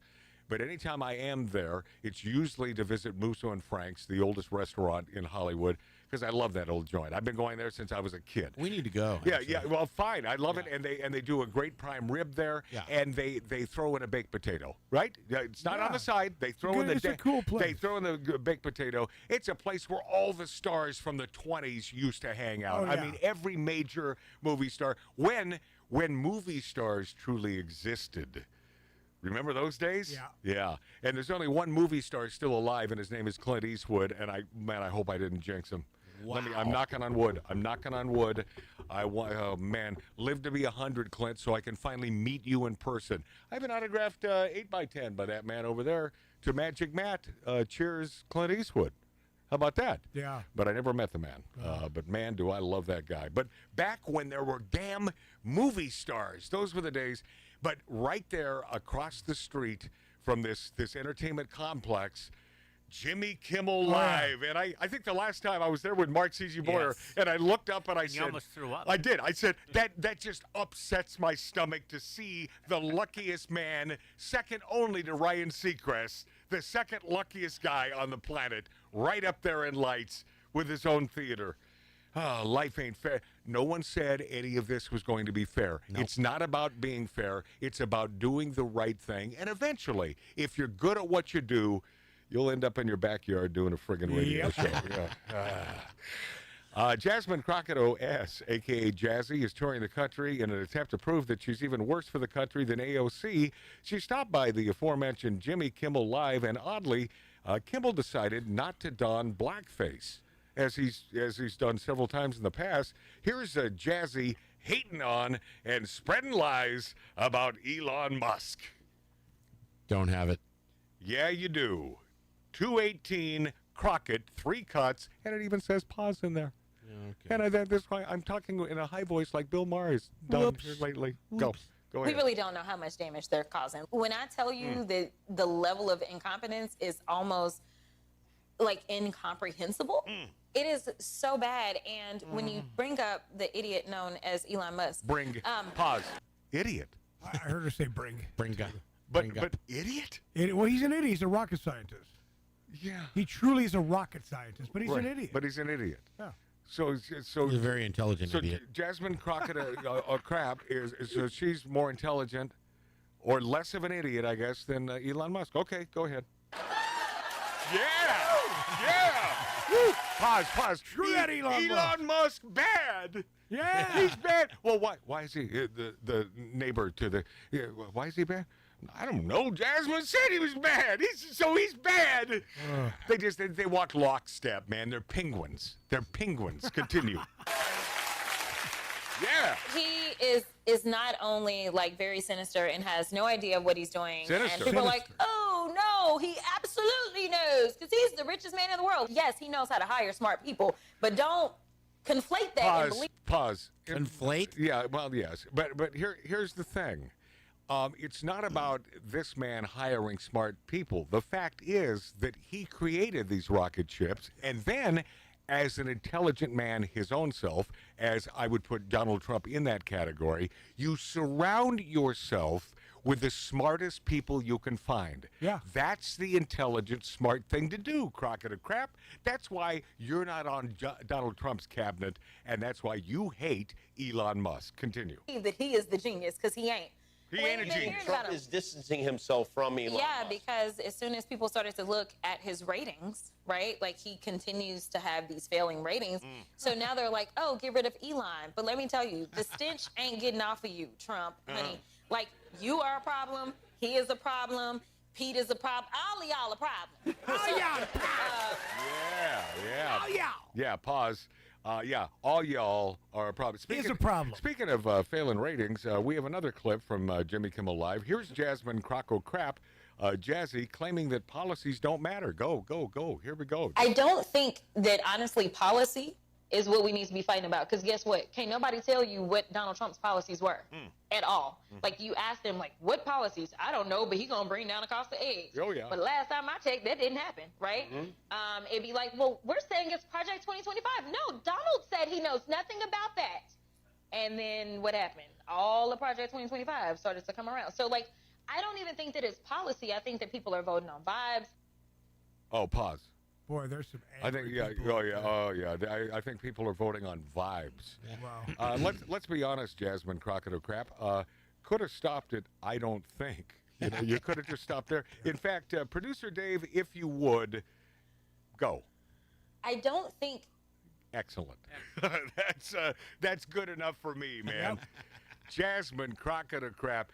I'll tell you, between she and AOC, you know, who is it? I mean, who's dumber than a mud fence? I mean, they both are. Right. Joy Beastar. Yeah, but as far as AOC, at least, and I was going to say she's aesthetically pleasing, but Crockett of Crap ain't she's not an unattractive gal. No. Yeah, but I'm going AOC. Well, yeah. I mean, you sort of push comes to shove, it's like. Yeah, you sort of have to. When we return, the return of the Kennedy Minute, which I promised you a few weeks ago, this is a good one.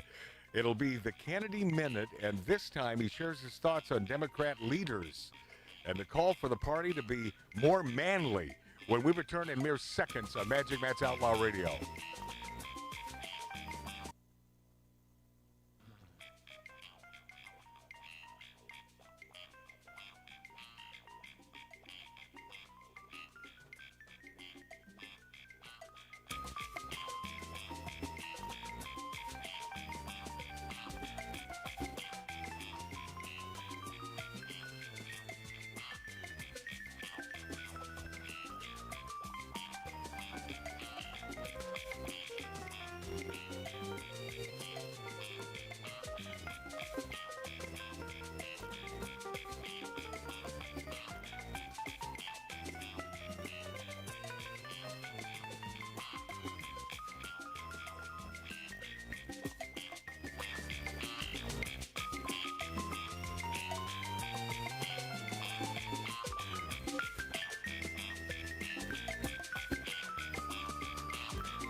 is Outlaw Radio.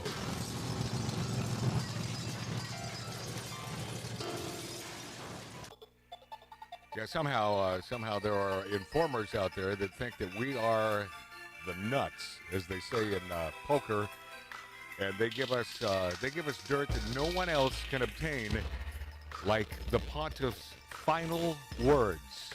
And I will reveal those at the top of next hour. When we come back next hour, the Pope had final words to be revealed only here, my friends, on Magic Matt's Outlaw Radio, on YouTube, on Rumble, on X, and the finest stations in the nation. And I appreciate it very much. At break there, Tattoo Dave was telling me that perhaps Upstate Mary, who's been a fan of this show for many, many years, and I wonder if she... I remembered the day before that our buddy, the tall man of comedy from Drew Carey's show, Whose Line Is Anyway, and Black Hawk Down, Ryan Stiles, that his birthday is on Earth Day, and the day before, I even gave him a nice little shout birthday wishes on the other radio crap that I do. Not that this is crap. But, as one of my first program directors told me when I was just a kid, he said, Matt, no matter how big the radio market is, L.A., New York, Chicago, Philadelphia, no matter how big they are, all the stations are still toilets. You just flush them a little differently. That's right. I was told that years ago, and it sort of stuck with me. It's like, and he's right. You just it is true. And I've always said, just give me a microphone. I've never given an ass about the finest equipment. I mean, there are folks that I have worked with throughout the years, radio guys, and they're building a new studio, and man, they are so pumped up about it. I'm thinking, I don't care. Give me the old classic studio. Just give me a microphone and a couple little buttons that I can push. That's it. Good to go. Yeah, I'm not difficult to please. Yeah, so I was telling you that it seems like ever since we called Mary out that day, because okay, so Upstate Mary, big fan of the show, and a huge that's what I was saying, Ryan Stiles fan. In fact, we love her so much that she came to town here in L.A. when Ryan and I lived walking distance away from each other, and took her over there. Imagine just being a fan, upstate New York. Not just that, huge fan of Whose Line. Huge fan of Whose Line, and she's at Ryan's house. Yeah. So we brought her over there. Imagine how excited. And I love that about Mary. But according to Dave, there might be some disgruntlement here. Well, ever since we brought up the comment that she made, which was it hasn't been interesting in a while. Well, yeah, because she's being an Eeyore. She's being lost my tail again. It kind of sucked. The sky is falling. Yes. Yeah, but she has not appeared on the comment chat. Oh, really? Yeah, she is not there. And so I texted her and she didn't respond to me. Oh, so do you think she's showing me? I mean, honestly, I hope she's okay. I hope everything's okay, but I don't know what's going on. Yeah, because we never know. And I may be that flippant idiot who makes a statement like that, and then she has health issues. Well, so no, I'd hate to hear that she has health issues, because I love her. I just had something sent to me directly from Instagram from Mary. Yeah, so she's alive and well? Of her and her two daughter. Her daughter. So she's not in the hospital. Nah, she seems to be fine. So she's showing me. She is. Yeah. Okay. That's what you get. Do we have 2 minutes in this segment? We do. Okay, exactly. Cool. So here we go. And by the way, top of next hour, the pontiff's last words as revealed for the very first time on this program. You made an exclusive. Yes, on Magic Matt's Outlaw Radio. It's time for the Kennedy Minute, my friends. This week, John F. Kennedy Jr. shares his thoughts on Democrat leaders' call for the party to be more manly. I think the Democrats are trying to appear more manly. Just a thought, but they may want to consider first getting rid of their man purses and their organic broccoli. Dark woke, light woke, mellow yellow woke, it's still woke. And that's the Democrats' problem. This guy is awesome. If you believe the polls, most Americans believe that Republicans aren't perfect, but they think the other side's crazy. Yep. They think that Democrats, like Congresswoman Ocasio-Cortez. Pause. I love that he could never pronounce her name. Nobody can. No. He has the worst time. The Corsad, whatever. Go. Chosen to become what my son would call utter nutters. I mean, you think about it. Yeah. If you're a Democrat in today's Democratic Party, you're not allowed to fire bad employees, to fire bad teachers. Right. You're not allowed to cut wasteful spending. You're not allowed to deport illegal immigrants. You're not allowed to oppose MS-13. You're not allowed to prosecute thieves who steal less than $950. You're not allowed to question vaccines. You're not allowed to oppose sex change operations for minors or transgender people in women's bathrooms or playing women's sports. You're not allowed to oppose critical race theory in our schools. You're not allowed to oppose reading porn to grade schoolers. You're not allowed to oppose racial quotas. But you are required to use certain pronouns and to believe that men can breastfeed. And the American people look at it and they just want to jump out of a moving car. Oh, you go. Love that man so much. I love that man. The greatest. John F. Kennedy Jr., I love you, my friend. When we return, the Pontiff's it's an exclusive, the Pontiff's last words on this planet, his last words on his mortal coil, when we return on Magic Matt's Outlaw Radio.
Well, as you've all heard, I finally figured out how to get under his skin, and I did it. What's up, folks? It's Tattoo Dave. I just want to say thank you. And please subscribe. As Matt's been saying the whole show, you guys just subscribe. It doesn't hurt. Just do it. Even if you don't come back all the time, come back here and there, but just subscribe. It helps us out. It helps the analytics. But we love you, and thank you for being there. And all our consistent listeners on our YouTube, which seems to be Bob, Joseph, Patrick, Steve Abbott, Matt, Giovanna Chetta, all you guys. We love you, Eminem. We love you. Thank you, and we'll see you soon.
Doohickey, you know, the doohickey that rolls. Hi, this is Meatloaf. Okay, kids, you know what time it is? You know what time it is? It's Outlaw Radio time! The most imitated radio station in the nation. I'm through with standing in line for some fun to begin, but I found a good thing leaving me with a grin. It's time for Outlaw Radio to begin. You have the great Billy Gibbons here? Yeah. It's very cool. He's just passed out. Yeah. Hey, that didn't sound too bad. Huh? At the Lightning Buff Lounge. Oh, man. We're here with Matt. Oh, yeah. At the Lightning Lounge. Oh, little Outlaw Radio. We're here with Matt. And he's not fat. We got all these guys and girls in the house. Let me tell you, that's where it's at. And that's, ladies and gentlemen, Matt Allen. Pass me a gallon.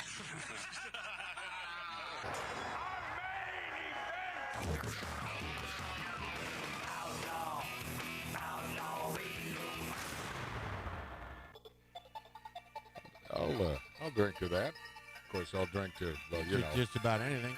Here we go. Beth and Tony using this beautiful glass that they gifted me from Wausau, Wisconsin.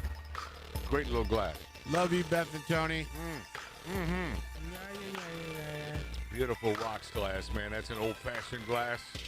What is the glass with the bullet in it? Well, here's the question. Here's the beautiful glass with a bullet in it. Let me have that. Pass that over here. I'll use that one. No. Bulletproof Trump. Damn it. Yeah, good stuff, man. The finest folks in Wisconsin.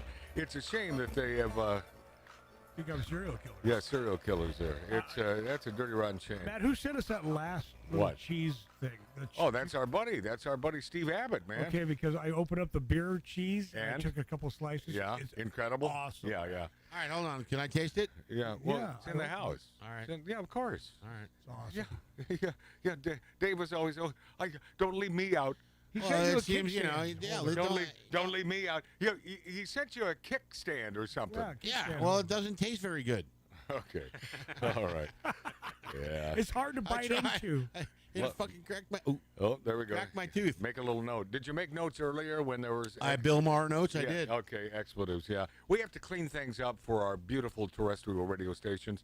You know, it's a blessing and a curse, but more of a blessing because we have folks who are real America-loving folks who are on our side, and they run Magic Matt's Outlaw Radio, and thank you so much. A lot of Ted Bundys over there. A lot of no. No, I don't Jeffrey know. Dahmer's. I don't know who started the serial killer thing. I'm pissed that ever came up because I don't think it's factual. So I should probably get to this payoff here.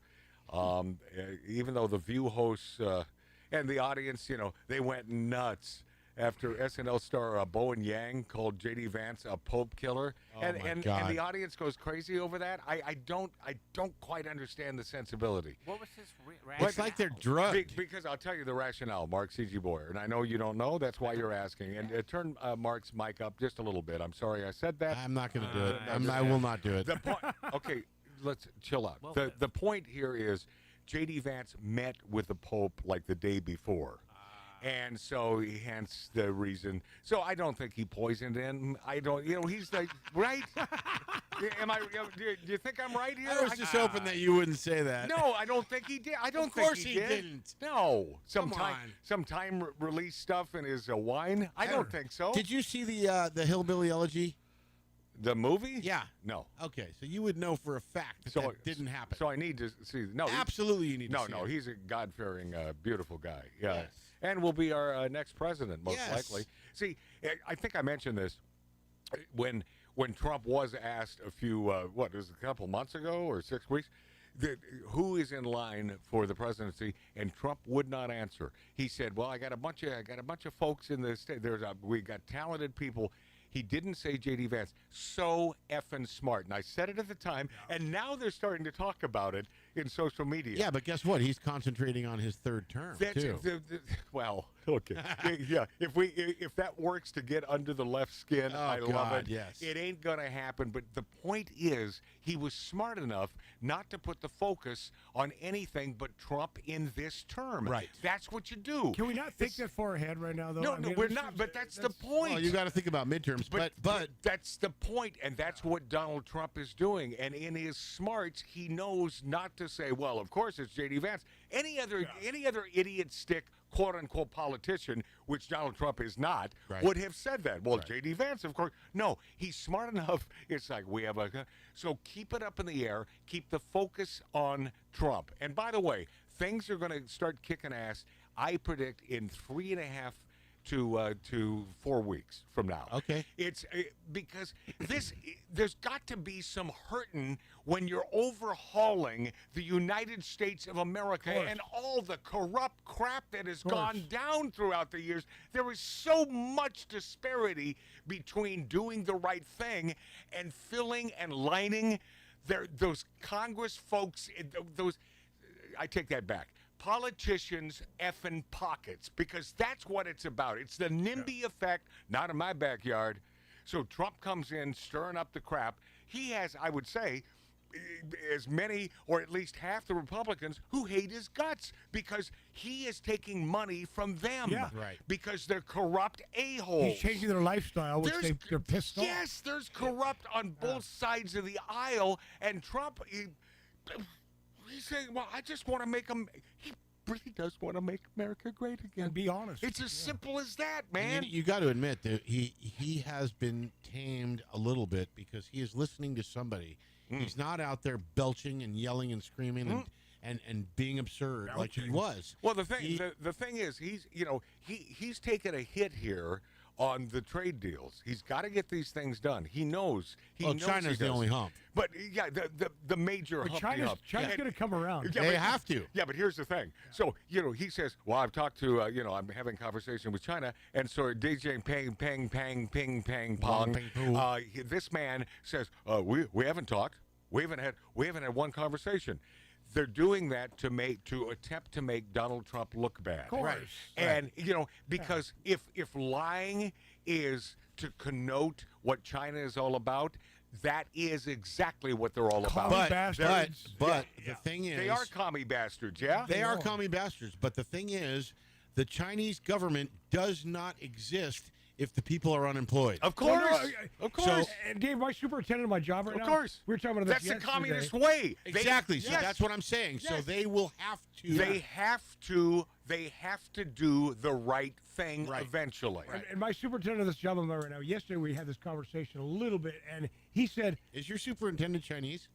No. All right, and please. So anyway, he said pretty much the same thing. I mean, what we're talking about, they will come around or they will lose, and we do need to build more stuff in America. That's the whole point. That is the entire point, and we're getting it done. And Donald Trump, there will be a smile on your face. Yes. I'm assuming there is a light before midterms. Yes. And, before midterms is also. And P.S. The price of eggs are down. Okay, can we just finally this misnomer, this lie that the left? But it's still Cala Efya, and unfortunately, it's not as down as. That's where we live. Right. That's what I'm saying. California. Well, they might be down 30 or 40 caused cents. The egg issue anyway? Well, was there somebody that killed a bunch of chickens? Millions of chickens? Somebody that drugged a bunch of chickens. And P.S. There was no reason to kill those chickens. No. Let they me were just innocent. say. They were innocent. So not only is Biden an old piece of crap who could barely walk, and he can't finish a sentence, but he's a chicken killer. Yes. He's a chicken Frickin' killer. chicken killer. So when you look back in time, 20 years I'm from only now, here for some vanilla ice that cream. is on his resume, chicken killer deluxe. All right, let me get to this because I promised you I would. Pope had some final words, and we will reveal it now on this show. I have it locked in an envelope, so I don't even know it yet.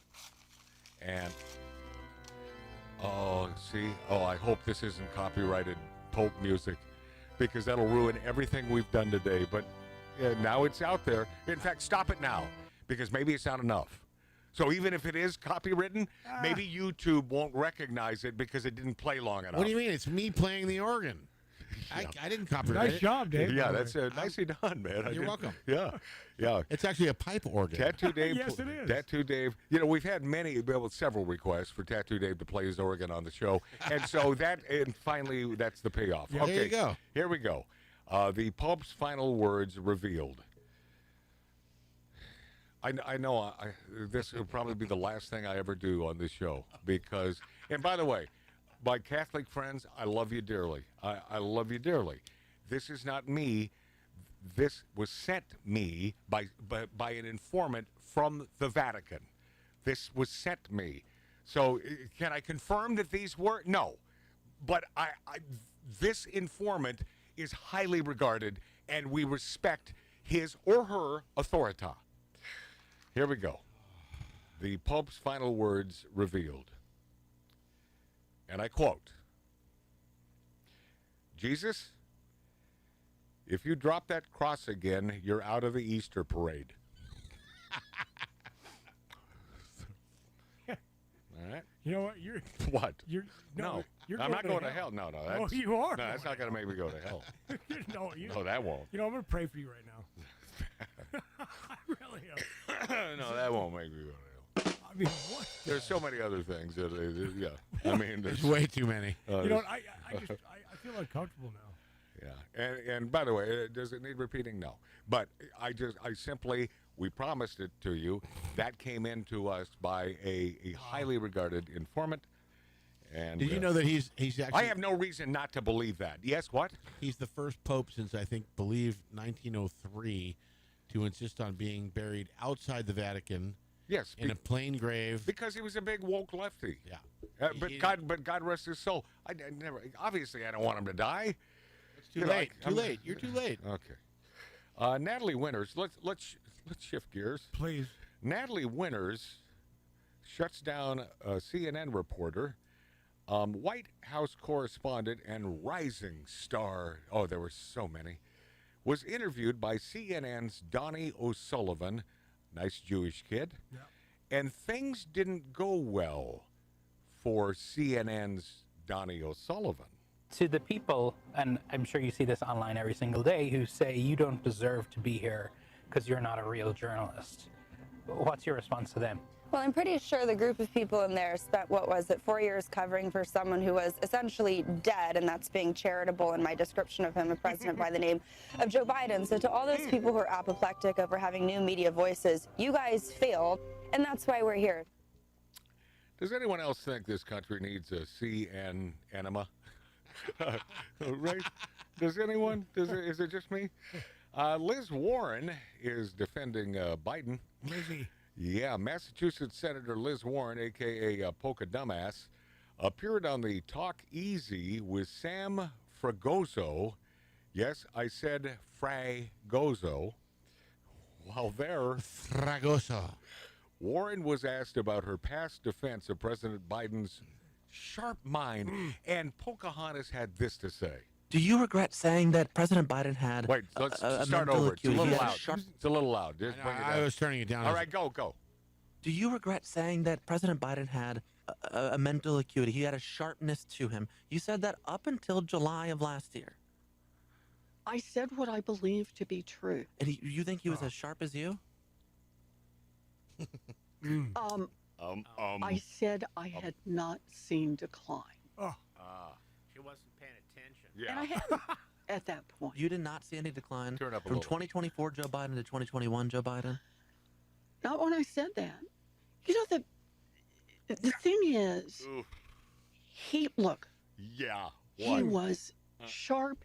He was on his feet. I saw him. On his feet. Live event. I had meetings with him a couple of times. Senator, on his feet is not praise. He can speak in sentences, is not praise. All right. Nice. Fair enough. Fair enough. Look, it is, the question is, what are we going to do now? No. Obfuscate. Let's deflect.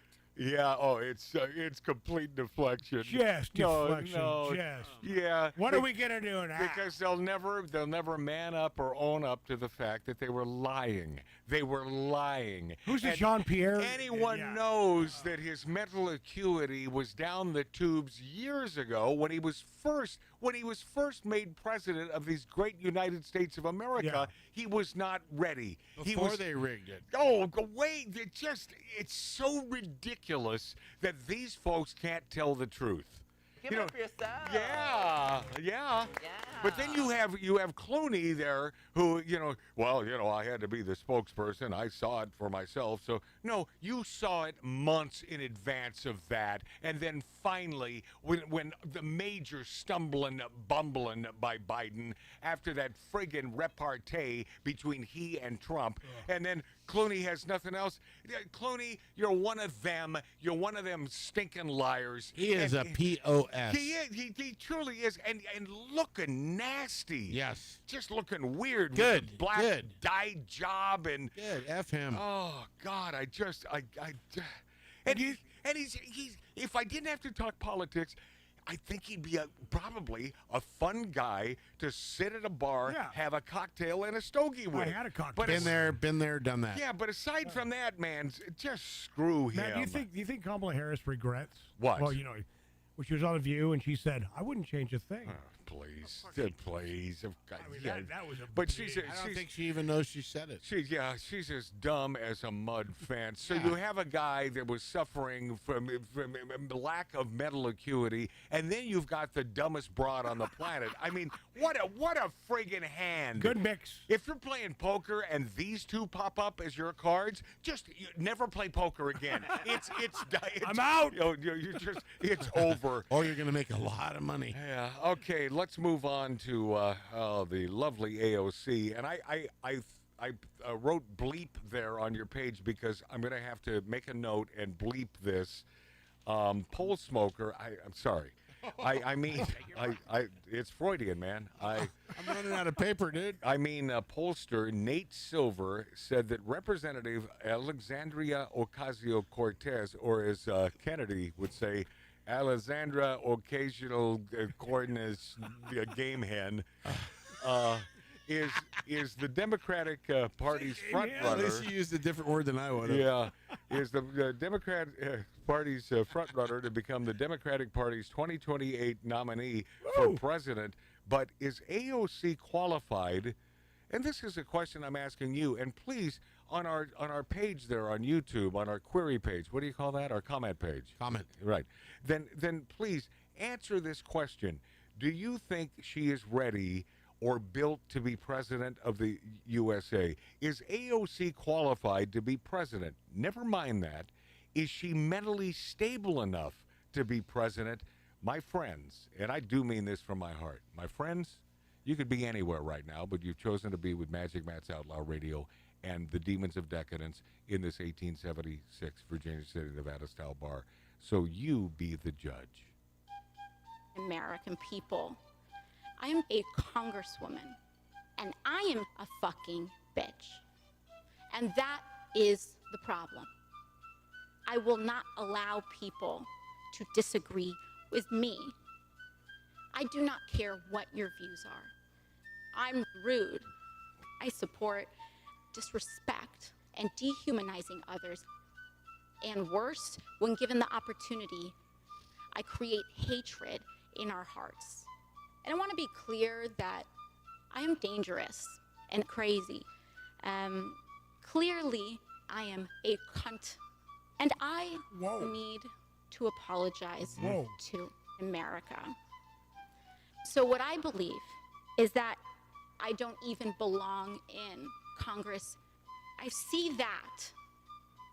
And I would like to pack it up and go home. I quit. I quit. By the way, I love the honesty. Anyone else find it hot when she said the C word? Yeah. I loved it. I loved it. By the way, dirty little, ladies, I don't know if it's a dirty little secret. Maybe you know. I've always put females on a pedestal. Why? Look up their skirts. Look up their dress. No. But I do because you're the smart ones. You're the smart ones. You know how to handle it. You know how to manage us. We're the big dumb guys. Oh, yeah. And we'll do anything for that prize. Yep. And we'll do, and you there is no but. And you know that. You know that. They know that. They run the world. Did you say there's no but? So my question is that when a female uses that regressive C word, I speak for myself, and I guess I'm speaking for the guys in this 1876 Virginia City, Nevada style bar, as saying, okay, the three of us here think it's hot when a is hot. I love it. Especially in the throes of passion, right? Beautiful. Yes. You know, I'm not gonna. No, I know, but it's you lovely. can figure it out. Yeah. Yeah, but anyway, AOC, and as Mark C.G. Boyer, who is usually sleeping, but obviously this show is extra riveting today because he stayed awake, just stated, you appreciate AOC's honesty, and so do I, my friend. Hey, Jane Fonda is back at it. Yeah, old Jane. You should have nailed her, dude. Yeah, I should. Not only that, I probably should have had sex with Jane Fonda back when I had the opportunity, and I did. I'm not making this crap up. I promise you. If you know me a little bit, you know that I don't make this up. When I tell you and double down, yes, Jane Fonda wanted me in the worst way, and by the way, that's the way she would have gotten me because it's me. But she really wanted me so bad, and she was still hot at the time, about 58, 59 years old. We were backstage at an event, and she was coming on to me she said, hold me. And then she said, pick me up. I picked her up. There's a picture somewhere. There's an 8x10 of old Jane. You have. Yes. So you okay. I've seen it. So my brother has seen it. So holding Jane Fonda in my arms and my left hand on her ass cheeks. Yes. Perfect. So, that's well, so you know, good. Bridget's still around. Her daughter, Bridget's hot. Yeah, she always. By the was. way, that's an exceptional ass cheek. Working out like a son of a bitch. Yeah. Well, here we go. Here, Jane Fonda, and I would have nailed the lefty out of her. I would have made her see the light. Jane Fonda has always, unfortunately, and will always be nuts. So it's no surprise she made loony comments while accepting her Lifetime Achievement Award at the Screen Actors Guild Award show. Here's Jane Fonda. What we create is empathy. Make no mistake, empathy is not weak or woke. And by the way, woke just means you give a damn about other people. Yeah, that's Even what it means. if they're of a different political persuasion. Oh, we really? need to call upon our empathy and not judge, but listen from our hearts and welcome them into our tent. Because we are going to need a big tent to resist successfully what's coming at us. Empathy is what we create. Really, Jane Fonda? Questions for the room. This would be all of us here in this 1876 Virginia City, Nevada style bar. Would you say that the Democrat Party shows more empathy when they defend illegal, stinking immigrant murderers while ignoring the victims' families? Absolutely. Or do they show more empathy when they turn a blind eye to the border and facilitate the disappearance and enslavement of more than 300,000 children? Call me, Jane. Call me as we go to break now on Magic Matt's Outlaw Radio.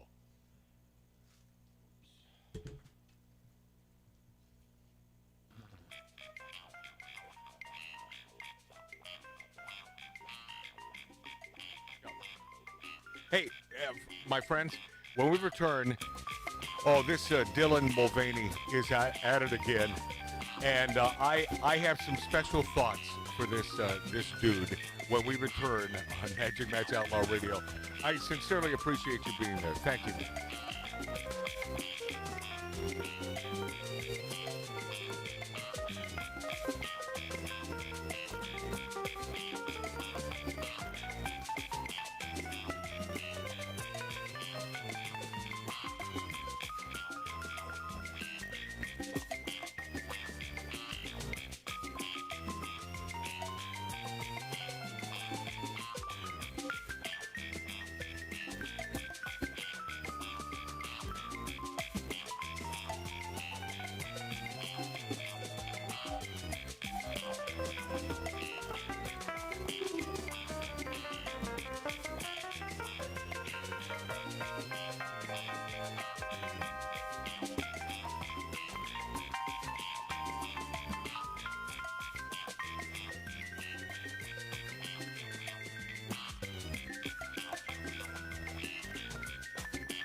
Plantains, by any other name, are still bananas. And now there's a new game in town led by an hombre named Matt. A poker-playing, cigar-smoking, barbecue-eating talker. They call him Magic in these parts. And he's made bananas a kind of art form. The kind of talking that makes people sit up and bark at the moon. Don't live his fate. Ordinary just got better. Outlaw Radio with Magic Matt Allen. Ralph Odierna is a film writer and producer.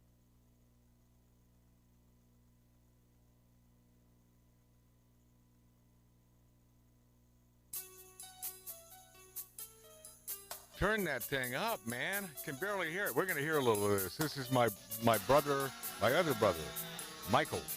Turn it up. It's up all the way. Great song. And so is your mic. Here we go. Take the life from my hands and I will sacrifice in my own life. What a great song, right? It is a great song. Bill Champlin played on this version. Great producer on this track, too. Here we go. Thank you. Hi. Small dogs live and learn if they're kept outside.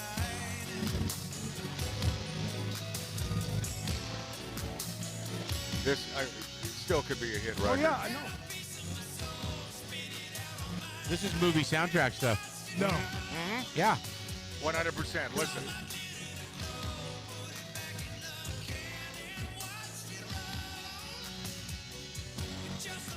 Lyrics are awesome. Oh, yeah.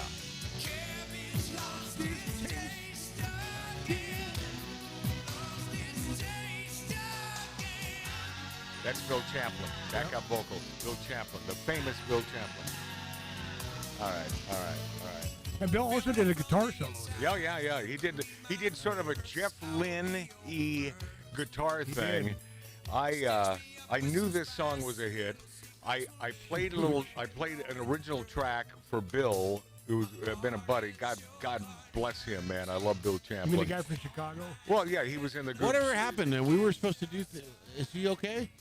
Yeah, well, yeah, he's had medical issues, but I think he's up there. He's almost 80, and God, he's a legend. He traveled with Chicago. He was in that band and he had one of their number one hits. He sang on, "I'll Walk Away," or I forget the name of the song, but one of their number one songs, and that's Bill Champlin's song from the 80s. Look Away. Look Away. Oh, yeah. So he's been a cigar smoking buddy for many, many years. That's what brought he and I together. And so I played a little track from my brother, and he said, "Oh, you're right. That's a hit." Got my brother Mike into his studio there in Tarzana, and I produced, not one to boast, but I produced this song. Yeah, you did. And it truly is brilliant. This is what we brought to Sony Records, right? Yeah, he should give it. My brother should give it I to already said me. that to him. Let me copyright this, and then. By the way, the problem though today in 2025, so what? You got a hit record, so now you got to tour to make some money and sell merch. Yeah, And but guess what? He's not going to do that. Yeah, but movie soundtrack is a different way to go and better. No, and you're right. This is a total movie soundtrack song. Absolutely. Yeah, and I didn't have time to play the entire thing. Maybe when we. I'll go out with it. Your mic is too loud, Dave. Way loud. But do go out with this so you can hear this entire song. Yeah. And you folks, I appreciate you so much. I think you'll really dig this song. Listen to the entire really thing. Okay, that'll be in a few minutes. We'll get to that. And it wasn't my. This is a sincere apology. It wasn't my idea. It was my buddy there in Oregon who put together the thumbnail with the Pope on it for our YouTube page. I could have only guessed. And my apologies for the words "deadaroo." I want you to know that would be Pete and not me. But he said, "Matt, it's so you." And so, and of course, He's smoking a bowl right now going, yeah. Oh, yeah. That's funny, man. Yeah, I like Detaroo, man. Hey, listen. If he feeds you the words and you use them, oh yeah, it's my. They are yours, and you will pay him a dividend. It's my. That's the way it works. It's my responsibility. So what you're saying is, when I'm sued for this, then he's named. He's ultimately responsible. He's named in the lawsuit. Yes. All right. hey, gender nut Dylan Mulvaney is planning to leave the U.S. and move overseas. Might I recommend? Hey, Dylan, are you listening? Might I recommend Ireland? It's really tough to get a show on the air when you've got. Dave, you were so good last week, but now you've decided. Well, it's the Dave sabotage time. Yeah, it's sabotage the bit, sabotage the funny. The Tattoo Dave Show. By the way, I know that's soon to be eliminated from this thing. Once again, he's interrupting. Once again, I know what you're thinking. Thank God it's not the Tattoo Dave Show, because you'd have to put up with this for 3 hours. And hopefully you don't. I know that you have better taste than No, I would only do it for 12 minutes and it'd be over. So let me try this again. Gender nut Dylan Mulvaney is, and P.S. huckster. He's a huckster, and I'll explain that in just a second. He's planning to leave the U.S. and move overseas. Might I recommend Ireland? God. This is this. I just wanted him to team up with Rosie. I mean, come on. These are very tough shoes. These are really. I want to take these shoes off and give them to someone else. Just please fill them, okay? Fill them, because this is a labor, Labour, labor of love. Dylan, okay. Let's try it again. So do you understand bits over now? I mean that part. Of course. I don't want to drill it.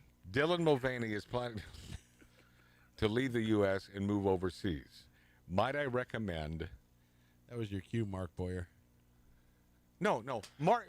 Oh God. And you know what? I was leaving it alone. I know. I felt like jumping back on it because it just seemed right if Mark had just jumped in there. The problem is, if I had just simply given you the punchline to this, then it would have been even a smattering of applause. Just a smile. Not even laughter, just a smile. So what?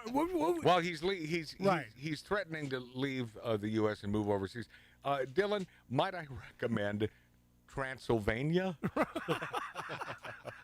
See, that's good. It's good on its own. Huckster Dylan Mulvaney also talked about when he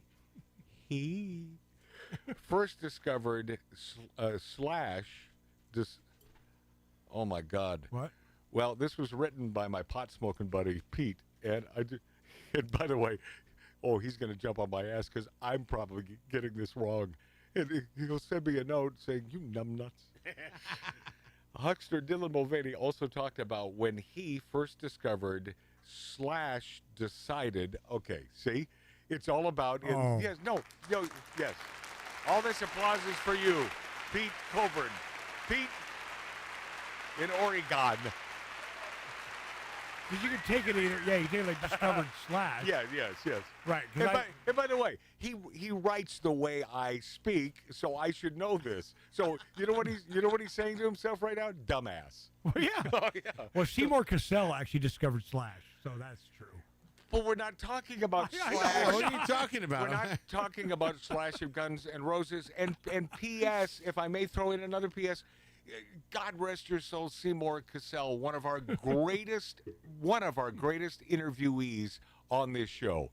I love Seymour Cassell, one of the greatest character actors of all time. He was in Indecent Proposal and a million movies, million mob movies, the greatest. And he hit his head and almost bled out on a show about 20 years ago in the Lighten Up Lounge in the hills of Encino, and no lawsuit, no nothing. He did, and he could have. He could have said, no, he didn't get, because, things aren't built correctly around here.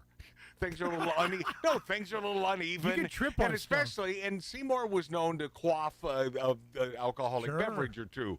But God, I love that man. I More wish. than one person cracked their head open? Oh yeah. Wasn't just you, Mark. Wasn't just you. Damn, I'm pissed. All right, so here we go. Huckster Dylan Mulvaney also talked about when he first discovered / decided he was a she. I came out to my mom at age 4 as a girl, and What did you say? I said I think God made a mistake and put a girl into a boy's body. And she said God doesn't make mistakes, but a number of years later we made it to where we needed to be. Dylan, hey, I want to thank you all, every single one of you, the demons and the listeners in our YouTube chat, for not referring to Dylan's last name as Mulvaney Penis. Hey, Alexa, tell us about Mark. Sure. Waking up Mark C.G. Boyer. And remembering the time he got his head stuck in a 30-ounce bag of Doritos. I don't know. So Dave runs the show now? Complete, non sequitur. No, it wasn't. No. It was Mark being Mark. But so you decided you're going to play that? Yeah, I did. Okay, I would. I just gave a punchline and thanking our listeners. And by the way, now all of a sudden, Pete in Oregon, he's not calling me a dumbass. He's rolling. Right? He's rolling. No. He's not calling me a dumbass. Not anymore. But I want to thank you for not referring to Dylan's last name as Mulvaney Penis. So now all of a sudden Dave gets it. Yeah, okay. And if he had gotten it, he wouldn't have played that stupid. I was just you were talking about Mark. So Kudos to you for exercising restraint. And yes, I am 12 years old. I am 12. And here's a guy that has been getting under my nerves for many, many effing years. I would love a little cage match with this son of a bitch. Is he talented? I guess. I don't listen to his songs, but obviously there are millions who do, and they attend his concerts, and they think he's top-notch. Singer / Diddy party attendee John Legend is furious about President Donald Trump's surging popularity, so he lashed out at him again during an interview at the 15% Pledges 15 Street Block Party in Hollywood, which is right over there if you're watching us on YouTube, about 12 minutes away. The 15% Pledge is a nonprofit organization that encourages retailers to be racist and pledge at least 15% of their shelf space to black-owned businesses. How about, hey, Johnny, how about pledging shelf space based on the best products? There you go. How about that idea, John Legend? Be a comforter in chief, you know? Why do you think that he's latched on to diversity so much? Oh, he's a bigot, so. Wow. Pause. He's a bigot, Trump. So. Yeah, John Trump is a bigot. He certainly proved that, right? How bigot-y he is. He would be the least bigoty. You compare him with Biden side by side. Or Obama. In bigotiness. Continue. A belief that there's a hierarchy of racial groups and that his group is superior, genetically superior. He Pause. believes Genetically superior? When have you ever received that sort of notion from Donald Trump? What in the hell? That Rocky V. That whites are genetically superior. This man is a friggin' mental case. John effing Legend, you son of a bitch, race baiting. You're as bad as an Al Sharpton. You piece of crap. Go. whenever he talks about competence and qualifications, any white man will do for him. Pause. What? Explain this to me. Yeah. You know how many black people he has in his cabinet? It's like, come on, bro. But you got to. This is the reason. They are the reason discrimination exists. Look up the word bigot. You'll see John effing Legend's name. Go. Last guy who was Secretary of Defense. He was a 4-star general, supremely qualified black man.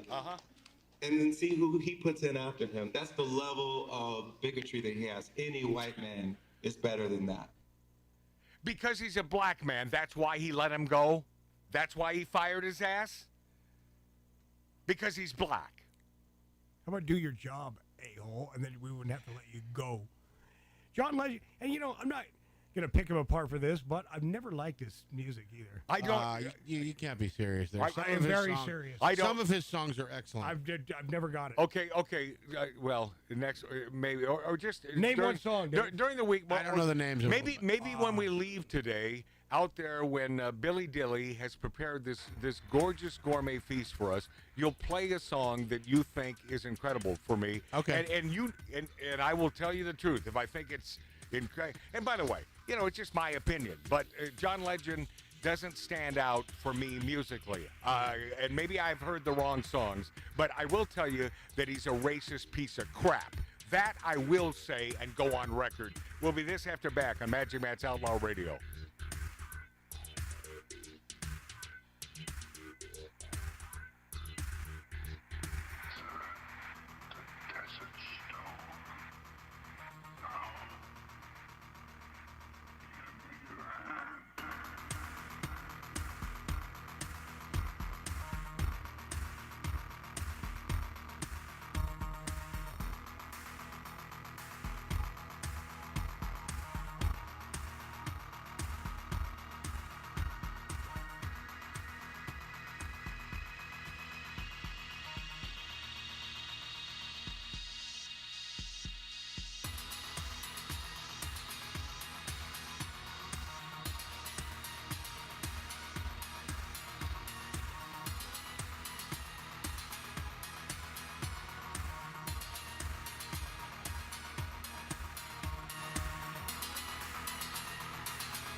Stars, would-be stars, wannabes, and people who just want to hear themselves talk. The demons of decadence, smoking, drinking, and interrupting.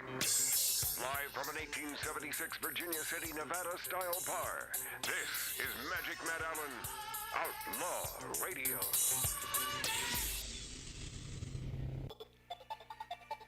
A couple weeks ago, was it even that long? Yeah, a couple weeks ago, my buddy, my mentor, Milt Larson, who created the Magic Castle in Hollywood, California, sort of the Walt Disney of adult beverages. I mean, the Magic Castle, you know, a place with 6 or 7 bars inside this beautiful Victorian mansion on 701 Franklin Avenue up in the Hollywood Hills. It's a gorgeous place. And it was he and his brother who put this together as an homage to their father, who was Harry Houdini's attorney, and Bess Houdini's attorney, Harry's wife. And I love this man so much. And his birthday was a couple weeks ago, April 9th. And his little homage to him, the last words from Milt Larson on this show. And it'll make me, I don't want to get teary-eyed, but God, I love this guy. And thanks to my buddy Mark C.G. Boyer for driving me over there, and we spent like at least every other week with him for hours drinking old fashions at his humble abode next to the Magic Castle. And God bless him. This is Milt Larson. I would do everything. Oh wait, stop. That I've done. So I asked Milt. I simply asked Milt, what would you, if you could do it all over again? What would you do? He was 92 years old. Go. I would do everything that I've done and do more than that because I you're never done with what you could do. Yes. And I believe that in everybody in the world. It's, there's no possibility that anybody could possibly do anything the imagination could let them do. Unfortunately, most people get sidetracked by getting a job in someplace they don't like, but they get married to somebody they're not terribly fond of, and they get divorced, and they so children who see them from, it's terrible. So I just plod along. I have my little project, you know, very successful up to the time. I lose my lease, and I do whatever they do. And that's my life. Milt Larson? And that's your question. I wouldn't change a thing. Milt Larson, I could go on another 2 hours with you, but let me just... I know you do. Let me just conclude this, or say aloha to Milt Larson by saying, Milt Larson, bumblebees can't fly. That's so good. That is so good. That was a dear friend of mine one time, just where they said, it's impossible. And I said, so is a bumblebee. That is true. They can't Technically, there's no way for a bumblebee to fly. But they do. But they do. Technically, there's no way for a crazy little house on the hill in Hollywood to make it with a bunch of magicians. Yep. But we do. Impossible. And that's 58 years later. Wow. Yes. So life begins at 90 for me. Milt Larson, I love you, bud. I love you. Happy birthday. Happy birthday, Milt. Birthday, Milt. Great. Thank you, man. Thank you, like. All right. Okay. Yeah. Okay. That's over. You see. Milt Larson, rest in bitters. Yeah. Loved him, man. Good man. Ah, good man. Good man. And he lived his life every day that way. I like what he said. Through 92 years old. Yeah. No, the glass is half full constantly. And if I could express that to you, my lovely viewers and listeners to Magic Matt's Outlaw Radio, I believe that in my heart. I've lived my life that way. And I want you to consider that. Because it truly, it's the truth. Don't ever take no for an answer. Thanks to Tattoo Dave. Thank you. Thanks to my brother Mark. Marty. Mark C.G. Boyer. My buddy out there, Billy Dilly. I'm Magic Matt. Love you, Alexandra, Mom and Dad. We'll be this after back. Take the life from my hands and I will sacrifice my own vice. Hang the clouds from my eyes and I will rain advice to your own mind.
up with some spice, little secrets will do.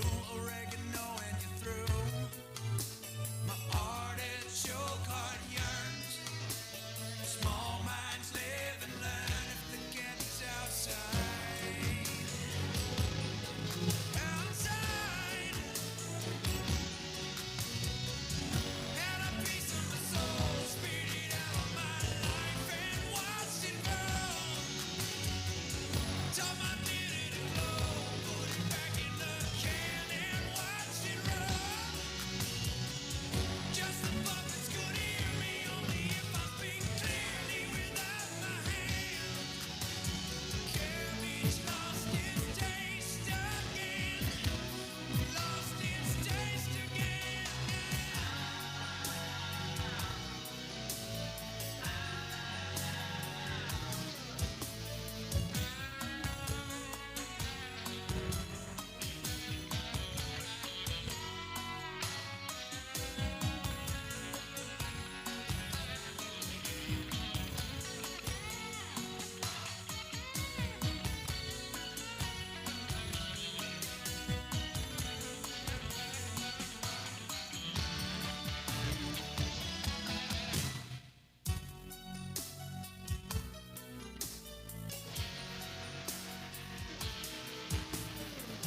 Take the life from my hands and I will sacrifice my own vice.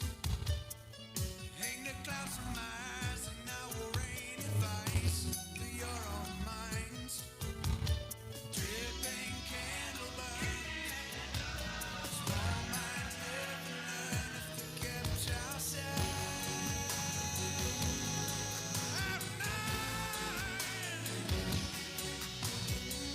I had a piece of my soul, spit it out of my life and watched it grow. Taught my minute to glow, put it back in the can and watched it roll. Just the puppets could hear me, only if I speak clearly without my hand. Cabbage lost its taste again, lost its taste again.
Little help from the great Bill Champlin, my exceptionally talented brother, Michael. God bless you. Aloha.